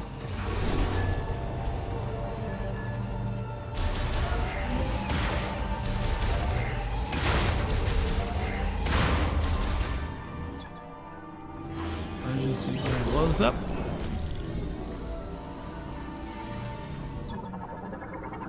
Oh, you're all shocky. You weren't shockified last time I was here. Negatively charged electrostatic platforms, positive charges emitted to its connected viola in order to fuse its materials using a form of depositioning.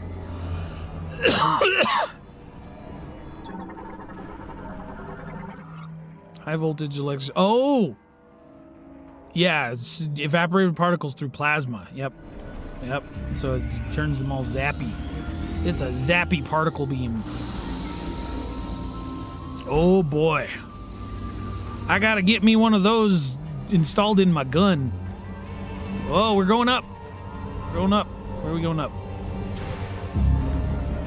Oh, okay. Ooh, electric humming. I don't like electric humming. Ooh, okay. That electric humming was very scary. Okay. Oh, so you gotta find where's the next platform? Is it over there? Once it stops charging, jump on. Okay, keep going. Go, go, go, go, go. Go, go, go, go, go. Go, go, go. Okay, there we go. Another platform. Checkpoint. Got it. Okay, charge is gone. I went too early. Oh, okay, I went just at the right moment. Hey, no platform. No platform. No okay, there's platform.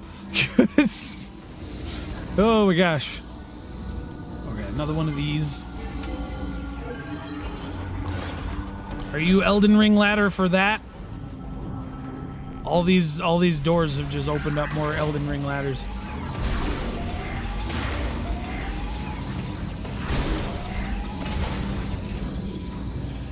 There we go.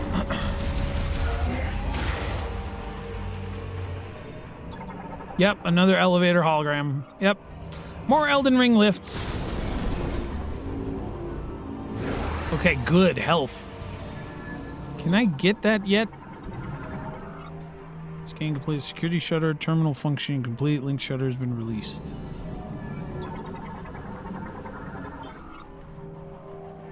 Power generates entering the device with morph ball mode and using the boost ball functioning generates power, activating link devices. How do I get in there?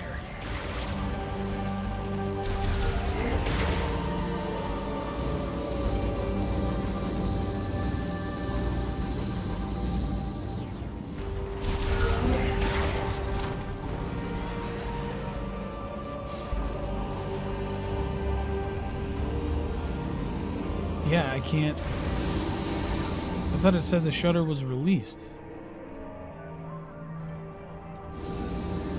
What's the nearby linked device?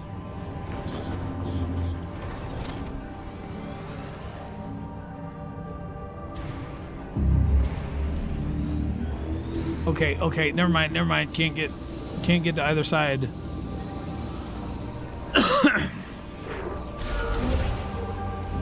Hold on, I wanna see. So going around here, that takes me to the other side, and then, oh, is that the link device?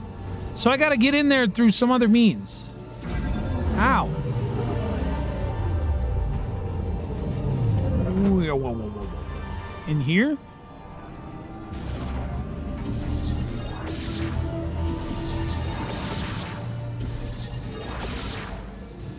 I want the missile expansion. Obviously, I don't have what I need.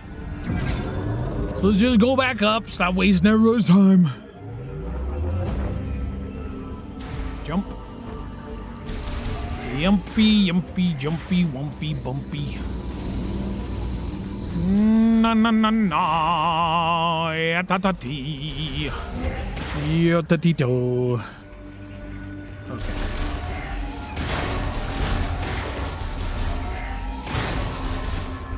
Got it. Oh, it looks so cool. Oh, is that the track out there? That's the racetrack. That's our bike track. Oh boy. Oh, this makes me very excited. This makes me very happy. Okay, now I can scan these again. Viola spinner. Okay, so that actually gave me a logbook entry.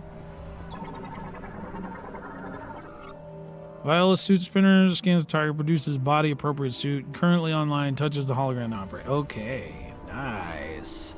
Oh, very nice. Oh, yes. Are you back on the top floor? Yeah, yes, Miles. What? And if the power's back on, to clear the way to the next tower. With this storm, we might lose signal, but... Okay. Oh, okay.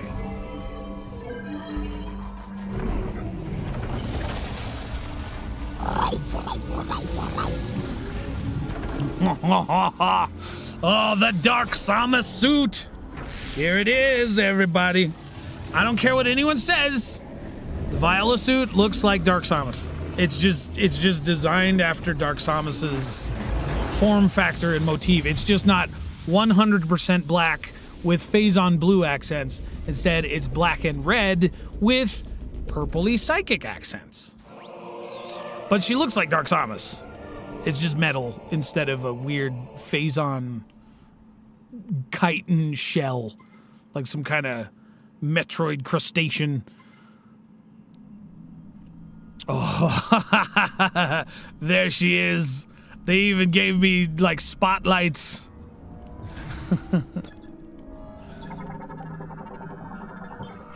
Behold Samus's divine beast steed, much like Link's from Breath of the Wild. Hold on, we gotta save. There was a save station here. Oh, there it is. Oh, save the mission progress. Oh my gosh. Oh my gosh, I'm so excited. So excited to take this on the test drive. Let's do this. Interact. First time I saw this thing, I was like, Samus gets an Akira bike. This is amazing. I cannot wait. And the time has arrived. All right.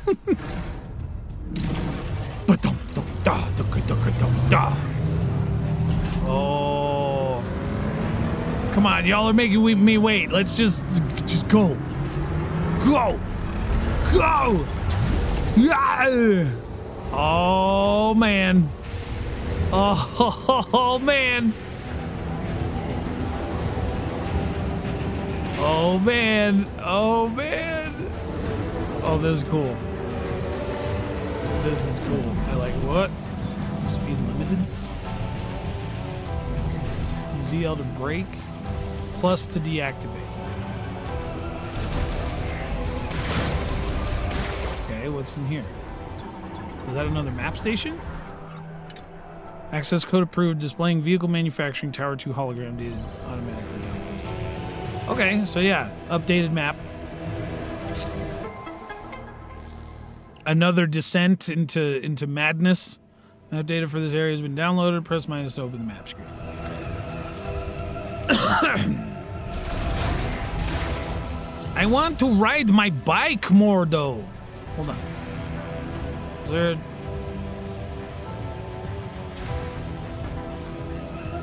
There's an offshoot room over here. What's in here? Oh, another save station. Okay, well...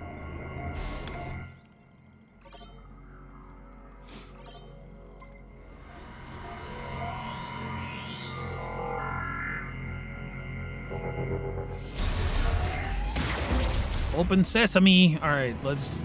I want to ride the bike more. You can't just have me go from point A to point B like that. I'll take care of this in a little bit. Just want to bike. Yes. Go, go, go. Bam. No damage. Samus is too awesome for obstacles in the road.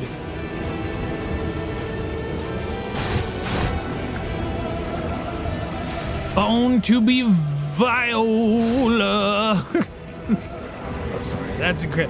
That was a dumb joke. I apologize, everybody.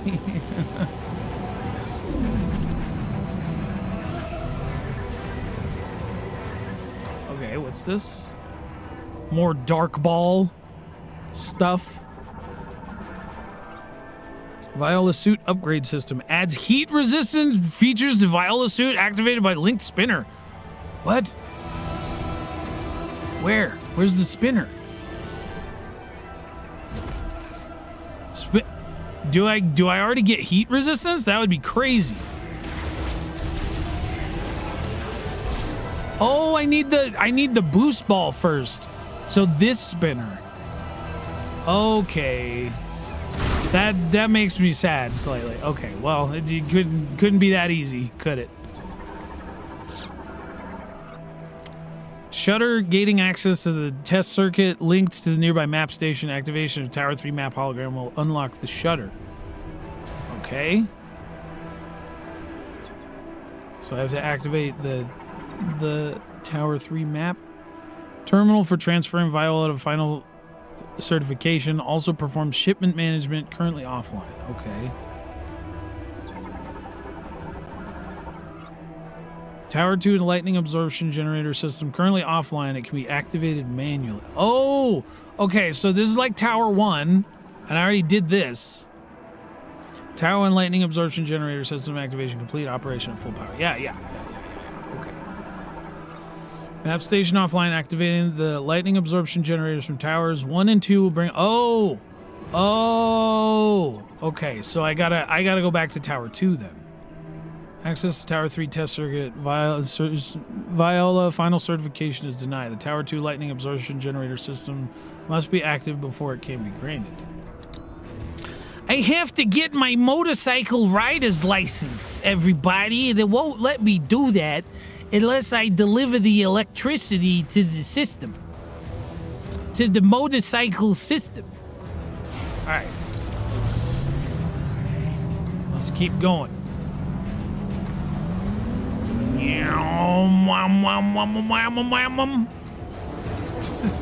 This makes me want them to make an F-Zero game and have Samus. Oh, wow. Okay. Whoa. That was far less graceful than what it was in the demo. I remember that ramp in the demo, but or in the trailers, but I almost died. Maybe I'm not ready. Maybe I do need that certification first before I do it. No, that's not. So this is Tower 1 again, right? Yeah, because that's where I got Viola. Okay. Well, I've gotten so much done during this stream, everybody. There's so many lore implications going on here. Shay is Dark Samus. I'm calling it right now. I don't know if that's revealed by the end of the game. But if Dark Samus is the final boss, I will be. I don't know if people are lying to me or what, but a bunch of people are saying Dark Samus is not in the game. Is Shay the final boss by chance? Because if Shay's the final boss, all the naysayers need to give me an apology because Shay is Dark Samus. I'm just saying. But anyway, I'm gonna call it right there. I appreciate all those who stopped in to give this a watch.